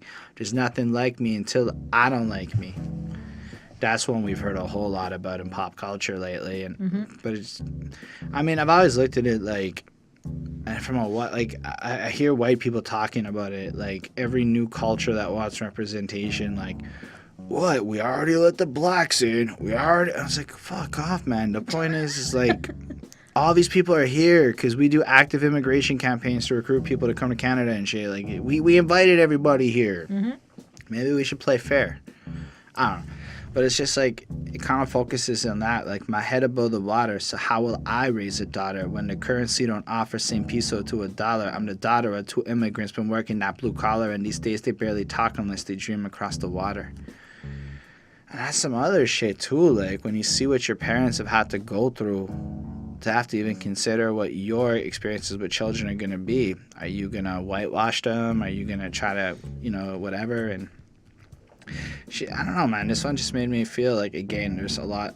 It's taking like a different side to the struggle. So while it is about the struggle, this one's like trying to break out of the background and just to be like, not just another Filipino person, just to be like a real person. Like, we trying to cut ties. A citizen part-time. She Holden 9 to 5. He Holden a 9 5 times. He couldn't swallow her pride, so we called it a pipe lie. My father, he don't cry, he talk, but I don't try. The music flowing deep under the flat nose and the skin tone, sharpest of the accents, but we at home in these poems. And I like that. Like, she's using this music as an opportunity to give her people something to bond over, as she describes these like realities of father and men being pushed down that lifestyle, while maybe women are struggling to keep these 9 to 5s. Men are living some riskier business to make ends meet, and that's all very familiar sounding. And like, I like how it just kind of ends with, so tell me, Ruby, tell me, why the hell you still afraid? Your only enemy is you, and that's from yesterday. And then the chorus comes back in, and one does a beautiful little singing job, and then Ruby does this like spoken word piece where she describes the experience of scrubbing her skin over and over in this way that generationally is taught to her people, to be less brown and to scrub your way to whiteness. And then it just kind of it just ends with this, Ruby, stay out of the sun, so scrub harder. I look down, and this time I see my color wash away with the water. Like, after everything's been said and done, even though she should be absorbing the sun and living a life, the conditioning wins, and she like bleeds out and shit, or the color bleeds out, and I'm like, yo, that's some powerful ass shit. And it's just like, again, battling these things inside of her over slightly different music, I don't know, similar enough flows and whatnot. Like, she's really talented in that regard as a rapper, but I think it's her message and the way she delivers it that blows my mind the most. So, I don't know, another 4.5 on 5 for me. This is a really cool song. Yeah, and I think it is kind of interesting, like, the way that she uses the word background. Like, it's not just, like, her background. She doesn't want to, like, just be, like, another person in the background. She wants to stand out. She doesn't want to back down. She wants to, I don't know. I think that it's just, like, interesting the way that she kind of uses, like, that term. And, like, this is very much, like, her. She's nervous. She's insecure. She's not sure, like, where she fits in, but she's going to keep fighting, and she's going to, like, make her time, and she's going to be here, and she's going to keep doing it. She's going to keep making her poetry. Yeah, and she kind of talks just about, like, how brown skin is, like, discrimination. And, like, this, you know, this bleaching of skin is definitely not something that's, like, unique to, like, Filipinos. Like, this is something that I've heard about. You know, I've heard black people, they tell their story where they've, like, you know, been bleaching their skin for this many years, or, oh, Beyonce bleaches her skin, oh, this person, you know, and everybody calls them out for doing it. And it's just like, I don't know. I mean, if they feel that they need to do it, I guess that's one thing, but then it's like, why do they feel like they need to do it? Like, it's hard. Yeah, I don't know. It's not nice that it's like that.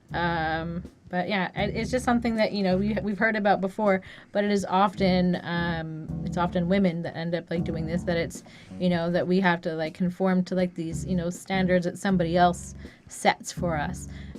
So it's just kind of interesting that that's, you know, still going on. And, well, because it's always going to go on. But yeah, I mean, it was very message driven, but it wasn't necessarily my favorite one to listen to. So I give this a 4 on 5. All right. So the next one is called Broken Mirrors. Okay. I can't even find myself. I keep looking in the mirror, like looking in the mirror. All right. This one took me a quick minute to, like, or it took me a bit to, like, wrap my head around it. So first she's thinking back to being 5 as a kid, and her dad, I guess, dips out or whatever. And I mean, the whole crux of, and this is, like, one of her tightest rapping songs. Like, the flow's ridiculous. It is, like, crazy on point. That beat is next level. Like, it's a challenging flow, and it's challenging subject matter.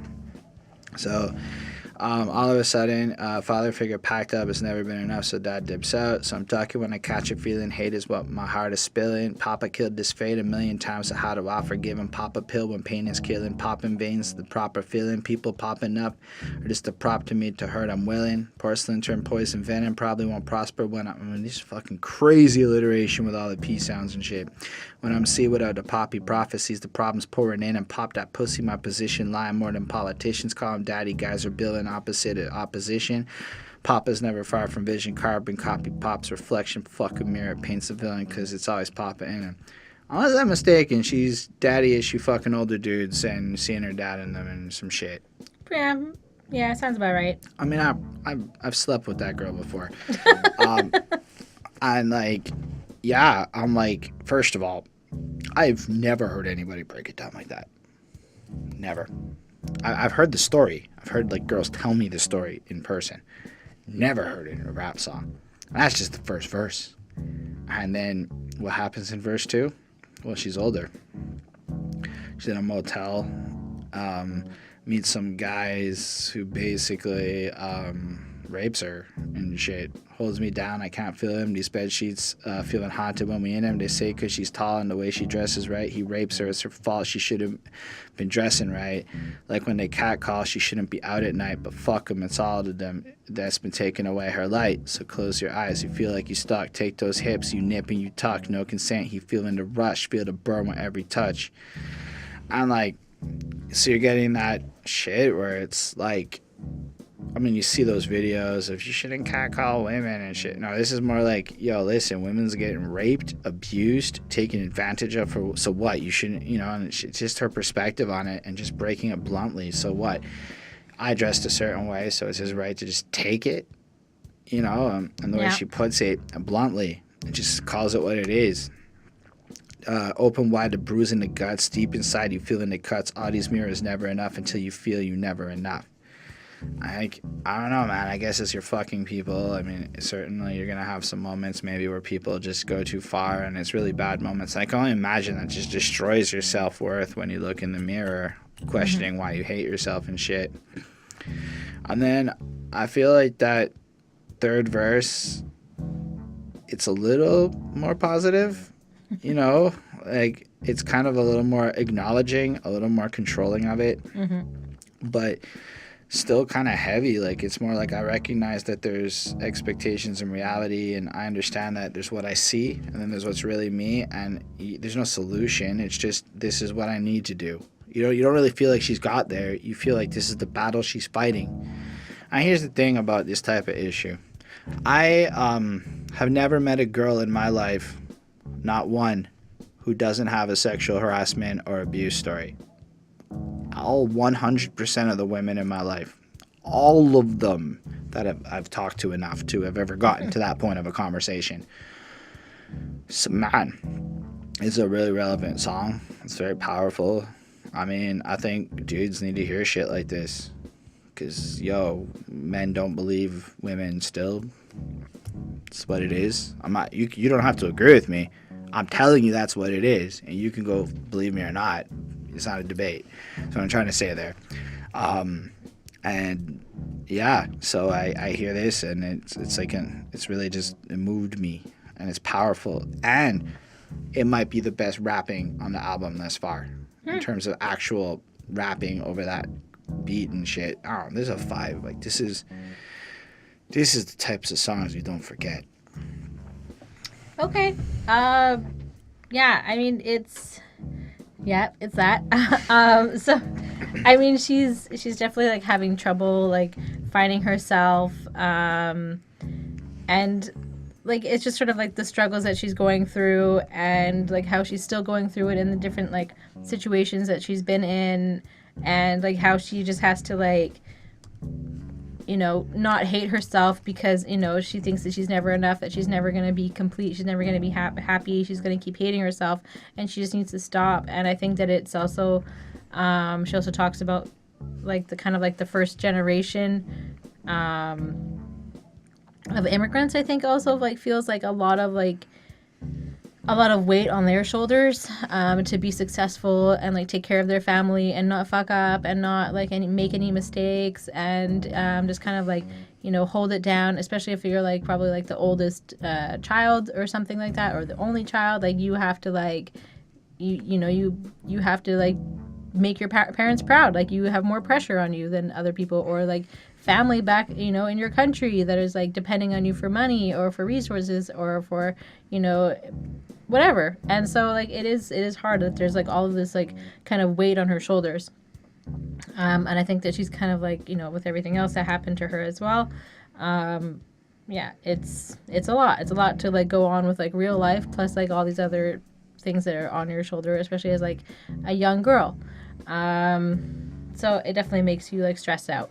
And I think that she doesn't necessarily like what she's looking at in the mirror, and I think that she has to, like, kind of forgive herself and move past it, and just kind of, I just kind of deal with that. And just, I think that that's something that a lot of women, if not all women, kind of have to deal with. I think that just kind of, like, realizing that, whatever that you've been through, whatever, has happened in your life, or whatever, people say about you, and, she's dealing with the whole society telling her to, like, be whiter or, Americanized or whatever. And so, like, she doesn't even feel like she looks in the mirror that, she should, in her mind, maybe she looks white, or maybe she looks a certain way, and she looks in the mirror and she's like, oh, that's what I look like. Like, I forgot, like, kind of like that kind of idea. Like, I don't know if that's necessarily her case, but I'm sure it's some people's case. Anyways, it was good. Kind of a sad song.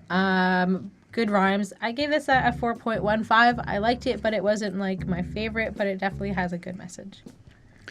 All right. Why don't we talk about the Descent interlude? Okay. Performer. Yeah, I perform on the weekends usually. Cool. So where are you from? I can tell you I did not know that Manny Pacquiao was a Filipino person until this skit.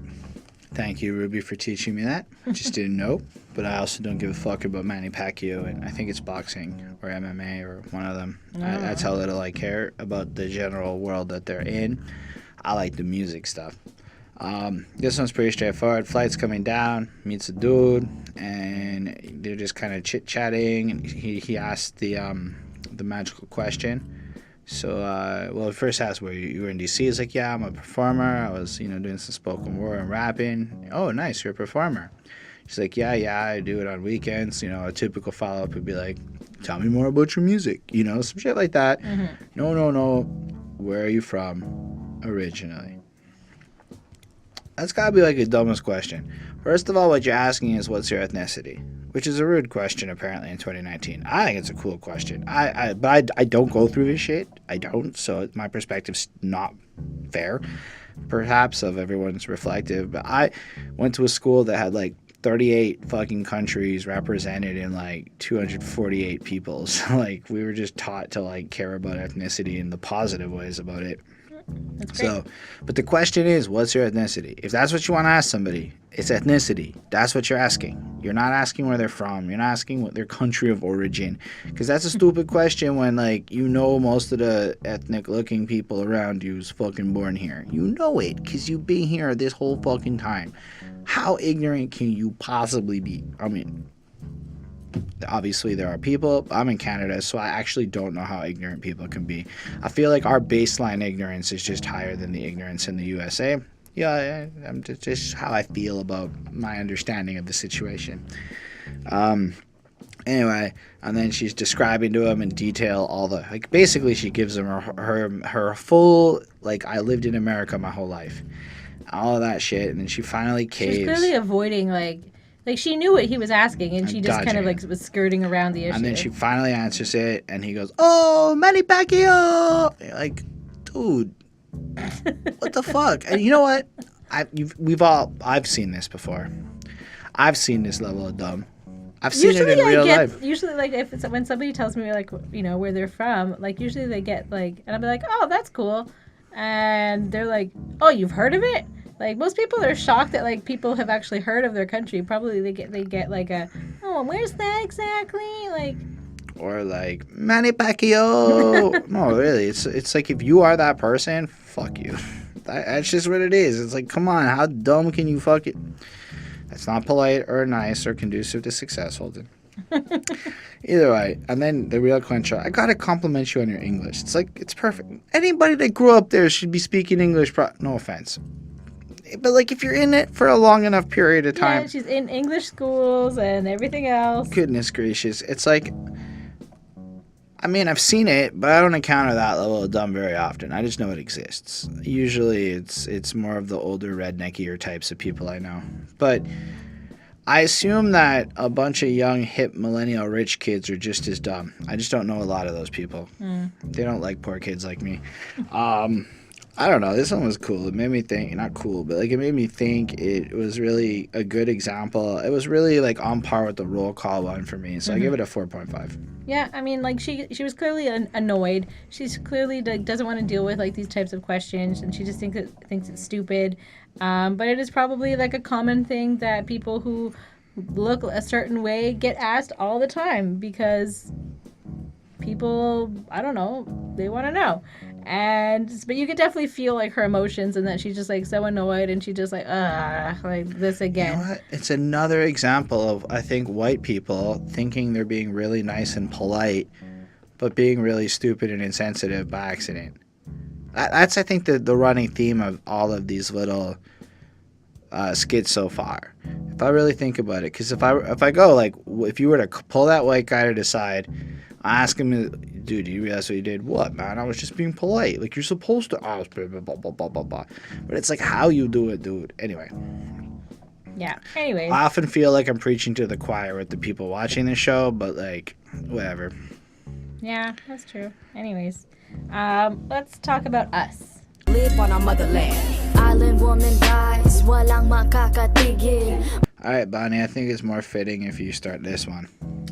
So this is basically like her kind of like going a little bit hard, and nothing can stop her and her people, and they will overcome. And the women and her women are like super powerful, and they still feel like very connected to their country. And it definitely made me want to like do more like research into like Filipino history and like their culture. And I think that that's like kind of cool. That's something like it's I think that's a pretty great thing that she's able to instill in me.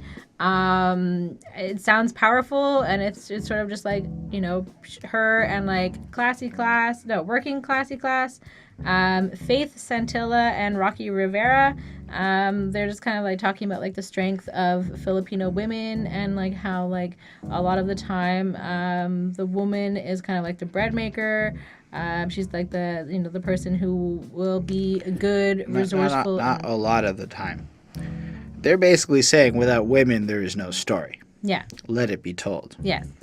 So yeah, it's very true. And so I mean, I think it's really cool. And again, there's like really nice like mix of language on this one, and it's sort of like a song for like the Filipinos, especially like the Filipino women, to stay strong and like to like motivate them. And I think maybe it was like a little bit also for her mom, but also kind of like for her as well, and also for her culture and her people. So I thought it was a really good message. I gave this a 4.25. I don't know that you could find 4 dudes on a track that'll sound as hard as this right now. Mm-hmm. That is some shit where these women will fucking kill you. Like, this is... What I love about it is that when men come in and do this shit, I'm going there, boys. It's so, like, barbaric by comparison to the class that these ladies bring in here. This is, like, strong-ass matriarchal shit. Like, this is woman power, and you feel it. Like, just that hook. Island woman rise. I don't know what walang makatiki. In English, it means no one can stop us. Thank you, Mac True, over on Genius. But, man, brown woman rise. It's just like, it's so strong. They got nothing on us. Hey. Nothing on it. You just feel that strength, right? Mm-hmm. And then the way Ruby starts it off, you'll fuck a story arc if it don't involve no matriarchs. And mothers work from the ground up. They craft an air like ATR. And I'm just like, it's true, eh? Why? All these dudes in history had a mom. Yeah. Like all of them. Yeah. 100% of the guys who were great in history had a mom. And probably a lot of them back in the day died giving birth to that stupid man. Yes, I was gonna add in. There is that group of people, that small percentage, whose moms died in childbirth or along the way. No, not a small percentage. Before like medical, like Was it that huge? Whatever. Yeah, there was a lot of women that died from childbirth. So and let's exclude the people whose moms died. This is just took a really weird fucking turn. Everybody had a mom, okay? Everybody had a mom, and most people's stories should start with the mom. Like, I wouldn't be me without my mom. My mom did a lot of dope ass shit. She's an integral part of my fucking story. So you got that really strong thing, and then man, all of the ladies here rapping sound ill. Like Rocky Rivera, I was like, I didn't even realize what this was until I realized this is all chicks, and they are slaying. Like, we pulling up in a jeepney, all my soldiers greet me, hand me bandanas, pull back my hammer, it's warfare when you see me. I'm like, okay. Skin you alive for my country, I live and die for my country, I kill a pig in a white hooded suit on the low for my country. I'm like, yo, she is savage revolutionary. This is fucking proper, like. Anyway, Klassy's pretty fucking good too, and you get the sense that these women in their history have been active militant participants in the guerrilla warfare tactics that have transpired. Like, these women are soldiers. They have effectively told me that in the hypest fucking way. And then you have that spoken word bit from Faith Santilla at the end. So let it be known if you don't already, Pinays have always been part and parcel, if not imperative and critical to the struggle. Filipinos are no stranger to wielding our own power. Of all the privileges that exist in the world, none of which you may be a benefactor of, there is at least one you bear, and that is the privilege of having been born a Filipina. Just the idea that, like, this is a source of strength in your life. And because you were born this, you have this DNA that contains all of this resistance and survival and shit. And when you are ready, sis will be right there. It's like inviting all the women to unify and join. It's like, this is a song about women unity. Powerful strength. It is like, this might be the most feminist anthem-y shit I've ever heard that made me want to really back it. Yeah, I mean, it's pretty good. It's pretty solid. I mean, I'm giving this a 5. It's an anthem. It's dope. It makes me kind of wish I was a Filipino lady because I don't even feel strong right now. Like, that's where it's at. Like, it's so cool. Anyway. I guess that's the realness. Yeah. Go down. Do you feel that moon? I was that scene in the dark that no one thought would bloom. What a classic hip-hop beat. Like, when I mean classic, I mean, like, we went back to the 90s or some shit on this one. This is, I think, really J Dilla-y is a good way. That whole, like, era, like, jazz-infused, loopy shit. It evolves a little bit going on. And it really makes sense with that, like, classic. You hit him with the realness. 1 time, 1, 2. I hit him with the, you know, like, it just really feels like she's trying to go maybe to a pure kind of hip-hop type song. I mean, lyrically, it's fine. I don't know that I really wrap my head around if there was anything in particular that this song was about. It felt like she was almost like having a good day as opposed to it, you know, like she's just spitting who she is and she rhymes well and that's it. Like, music saved her, and through this rapping and being pure, like, she wants to keep the culture pure and her music pure because through that music she found her salvation almost, you know, and then she can use this hip-hop to evolve in herself in the same way that so many other people have done. And you see that a lot in the second verse, and when she goes, and when the sun go down, do you feel that moon? I was that seed in the dark that no one thought would bloom. The places I'm from, people gone too soon, so like a fly on the wall I try to gauge my room, like what you wake up for when the dawn breaks, when everything's at stake, how you work with that mind state. You wish for a clean state, I'd rather have a full crate, a drum brace and heartbreaks, you know? So it's just like that idea of like maybe questioning, like, what are you in life for? What are you trying to do with it all? And her, it's like, I want those real experiences and that real music so I can make that real hip hop. I don't really like the overall like tone of this shit. I really enjoyed the feel of it. I don't know. I mean, she actually makes an MF Doom fucking reference in it. Yeah. My rhymes are death notes. How many beats I got a body? I'm a mad villain. I relapse and do miles. Y'all doomed MFs. I can't mask your you styled. If you know about MF Doom, he wears a mask. And she's saying, y'all are doomed motherfuckers. Get it? MF. And you can't mask your bullshit styles. And it's true, man. So many of these motherfuckers. Like, here's the thing. I really believe in the grand scheme of things, the great differentiator of hip-hop and always will be lyrics. Because let's be real, there are only a few people that can pioneer a new style. The rest of us is biters in terms of style. All that we have left is the words that we say and the passion we put into them. So if you spit in your real life, you're gonna sound like somebody else. But if you spit in your life, you'll never sound like anybody else. Anyway, I like this one. I don't have a lot more to comment on it. I felt like it was just like a good hip-hop song that didn't really challenge everything about what I believe in immigration and shit. Yeah. So 4.5 on 5. Fun listen. The beat is stellar. She raps it real well. Yeah. Yep. I mean, I agree. It's a great beat. I like that it's like nice and scratchy. I like that. There's nothing, again, you know, nothing too meaningful on this one. Just like nice rhymes and raps, and she's going to make it, and that's pretty much it. 4.25. All right. So the next one is the last interlude. It's called Voices 2 Interlude. They're fantastic. Anyway, I'm calling because I need an Oriental female. All right. So now she's checking voicemails. We get the feeling some time has passed. She's a little bit famous. We know that because of the teacher is the first voicemail. As she's trying to cop some free tickets to the show. And now she can say her fucking name. You know, she can say it all right now. No patronizing here. Yep. Anyway, beep. Fuck that shit. Hi, Ruby. This is Max McAllister from blah, blah, blah. I saw your videos and blah, blah, blah. We need an Oriental female MC. And she's just Click. like, delete. It's like, oh, you're not calling because I'm dope. It's because I fit your fucking stereotype. I mean, I don't have to add more to that. It's bullshit. And you know what? I bet if you look at all of Hollywood's casting, this is a big problem that isn't going away. Yep. It's just not. That's not true. The black folk, not to be rude, how I said that, got a superhero movie. So maybe Hollywood is going to think they did good for a good decade and maybe not.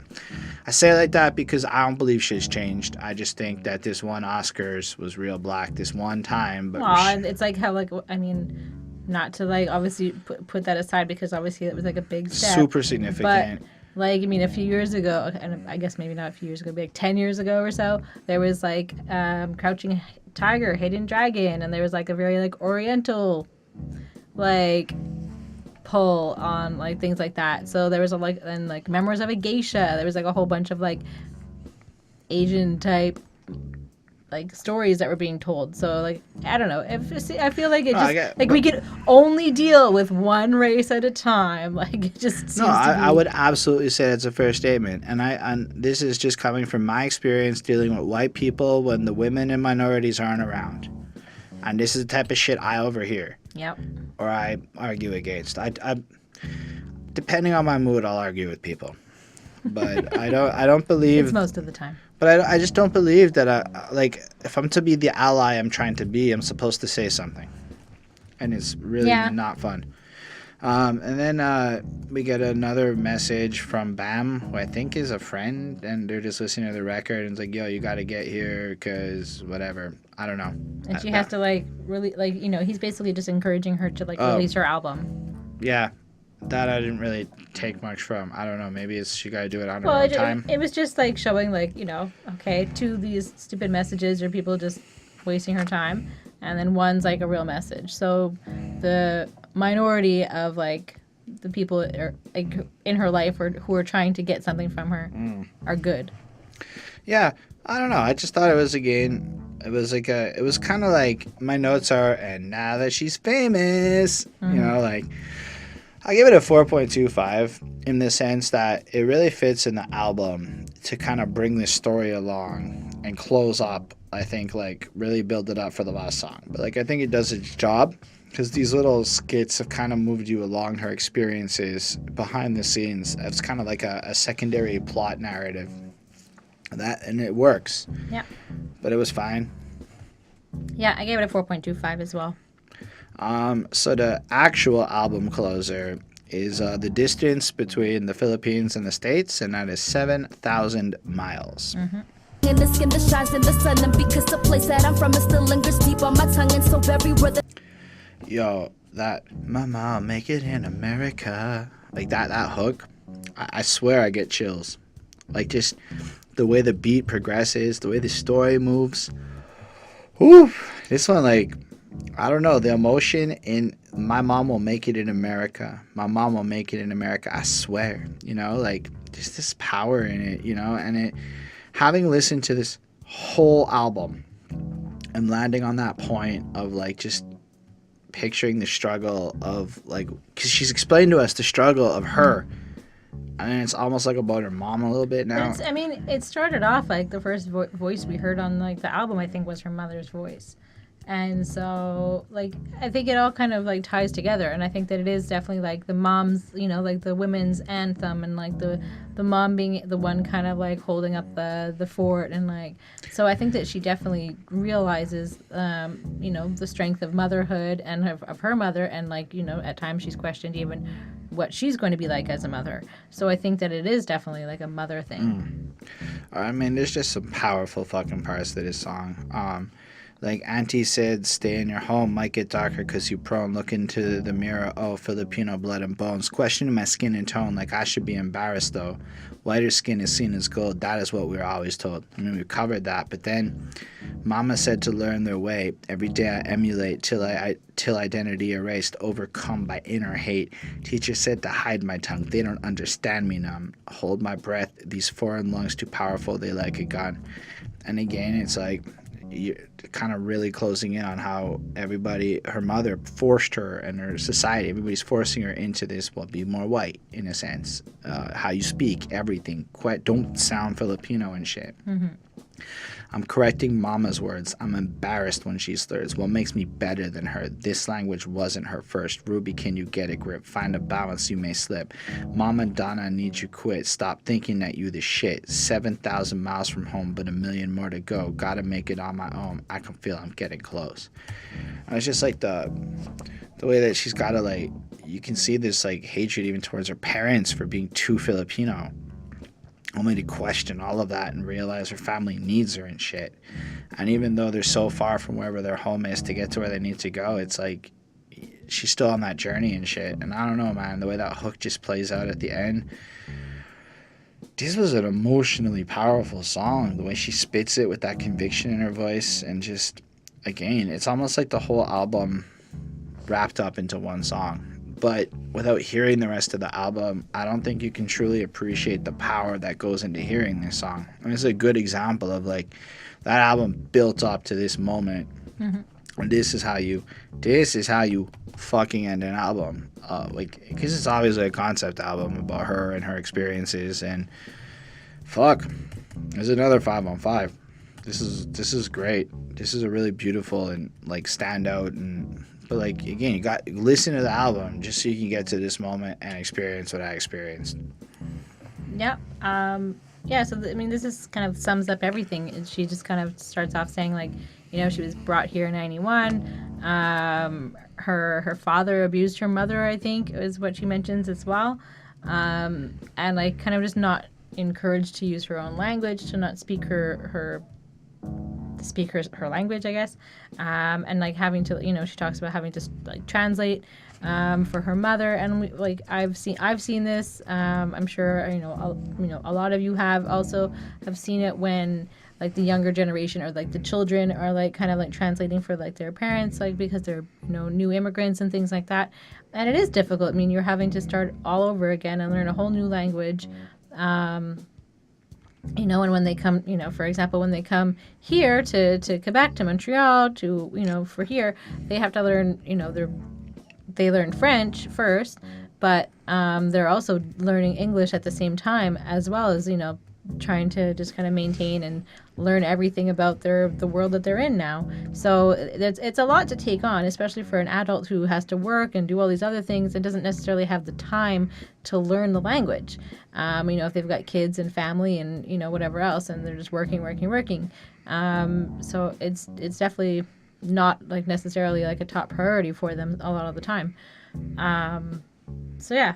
That's pretty much it. I think that this is pretty much her story and her struggles, and just kind of, like, sums up, like, the difficulties of, like, being an immigrant. I give this a 4.25. I mean, it's not something that I would necessarily listen to all the time, but I think it is, like, a great message, and she tells it very well. All right. So while that's the end of the album, Spotify said there was another one, and it was titled Bonus Track: Yeah.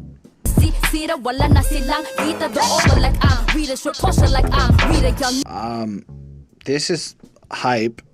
It definitely doesn't belong on the album. Yeah, totally, that's exactly what I said. I'm like, totally this does not a bonus feel song. Like but, like, I'm kind of happy to hear it, right? Because you get that, like, super deeply personal adventure, and then you get some, oh yeah, she's like a rapper, and then this is like a rap song, like a regular ass rap song. It's just bar heavy and, like, fucking spitting a cappella, Ella got my groove back like Stella type shit.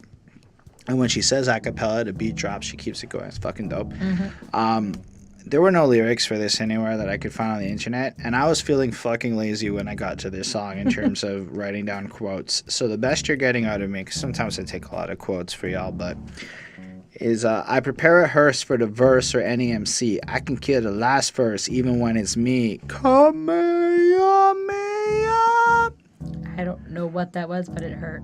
When you're watching Dragon Ball Z and they're building up with the little blast of energy, they yell out, Kamehameha, and, like, blast that shit out.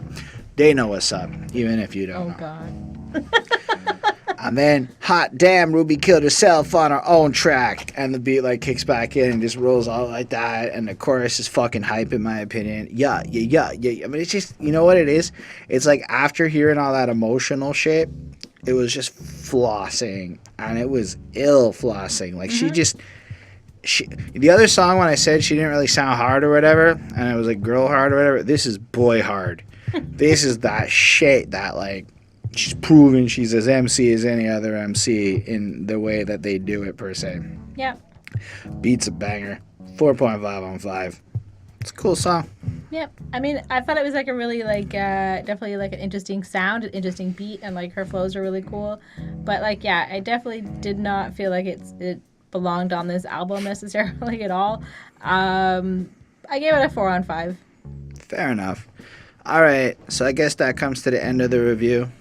Ismail, this was your review, and you asked me to give grades without the skits. So the real album grade with the skits is 4.562. This shit's a classic, in my opinion. I don't know if it's going to be like a historical classic for everybody in history, because that's hard to tell when the album's 2 years old. But of all the albums I've heard on this channel, this one approached subjects like immigration, coming to America.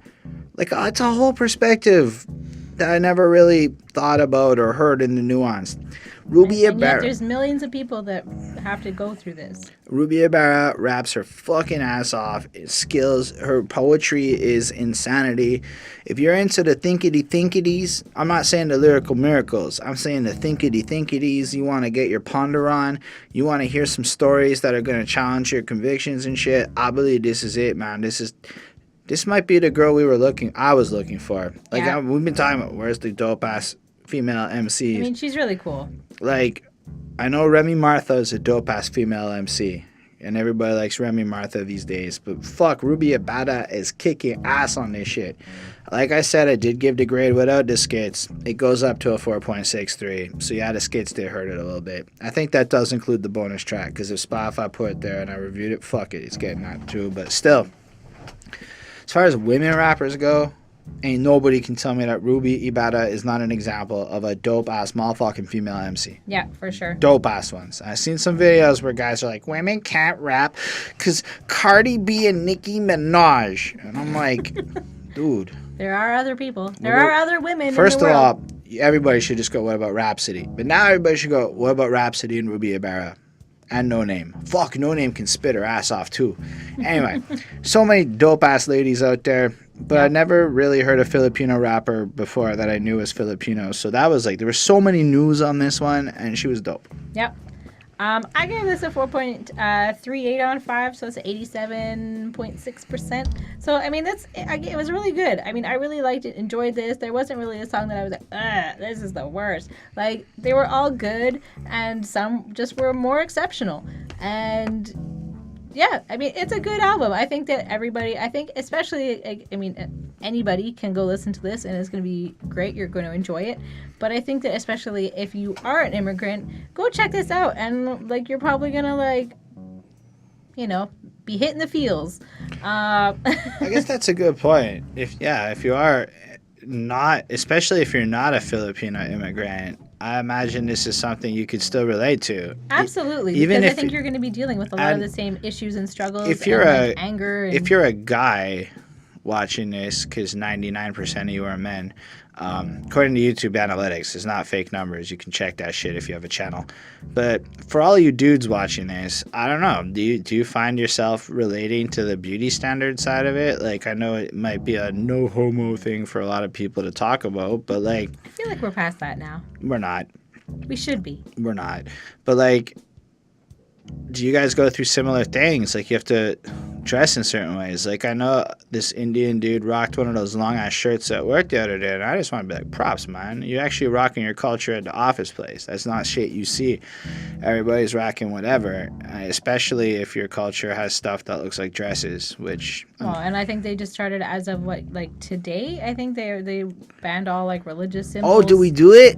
Yep. Well, we banned our religious symbols in Quebec. All religious symbols. So teachers. Sorry, that's for if you're in a position of authority in the government thingy. So teachers. So in theory, unless you're already employed, so if you're like a Sikh or if you're like a Jew or whatever, unless you're already employed, they won't hire you if you are presented wearing. So yeah, you can't wear a yarmulke, can't wear a hijab, can't have a sheikh knife, can't wear a turban. All that shit. You can't have a cross That's also banned. Yeah. I mean, they were fair. They also banned the cross. And they even conceded to take down the crucifix in Quebec's... Because That was a big deal. So Quebec has like its They're own... like, yeah, but that's history. That's not a religious symbol. So in like that's history. I don't know what you call it, but the place where the Quebec version of Canada's parliament goes... House of Commons? Is that what our Quebec one's called? I think so. Wait, we have a National Quebec Assembly place. Yeah. It's not national, but they call it that. And in there's a big old crucifix, and as they're passing this law, they're like, yeah, but the cross can stay. We also, in Montreal, because it's a mountain, on top of our mountain is a giant cross. That can stay too? That's lit up. And they're like, oh, it can stay. And so they're thinking of putting the words Montreal and using the cross as a T. So the moral of the story is, if your religion isn't Christian, go fuck yourself. Yeah. Welcome to Quebec. No, it gets even deeper because Quebec does. I've read the tourism We're on ads. a bit of a tangent here. But I've read the tourism ads that Quebec puts in other places where they say, come to Quebec or respect your religious freedoms. Quebec says it, the official government. But then the other parts of the government are like, beep. I flipped you off if you're listening to this. Not you, but the government. Anyway, special thank y'all for being here and watching this. Yep. I don't know if we're done. I think we're done. I think we're done. It's getting late, and I hope my neighbors don't hate me. We really appreciate you watching it. It always blows our mind that people do, and usually people leave comments that convince us that they do. Even if it's only a few of you, you still are the best. Yep. Feel free to leave any comments along the way. I'd love to hear your thoughts on anything that we said. Also, special thanks to the patrons: Ismail Gadamsi, Chris Prado, Super Old School 1994, Lindell Williams, and Jonathan Barnes. They're dope. They support us in more direct ways. We got a new camera because of them. Oh, and you can also go in. I've finally created an Instagram, so you guys can go and follow me over there at your lady friend Bonnie. And the Patreons are dope because they support us. Sorry, I thought you were done. Anyway, and if you join us there, you can tell us what albums to review, like Ismail did with this review. This was his request, so we reviewed it. You can be like Ismail and tell us what to do if you're into that kind of thing. You also get access to content early when we're on time. We're often not, but that's because we're trying to do a lot. But when we are, you'll get access before everyone else and other cool shit once we think of it. If you're not into that side, you can always hit that subscribe button, or you can hit that like button, or you can smash that comment section. I figured smash is the exciting one, so I threw it on the comments, the most exciting one. But on the real, thank y'all for being here. I dropped a project myself recently. If you care, you can check that out on this channel or on Bandcamp or Spotify. It's all in the description. Bonnie has a new Instagram. You can follow her. Anyway, thank y'all. Peace. Like y'all. Bye. Bye, guys.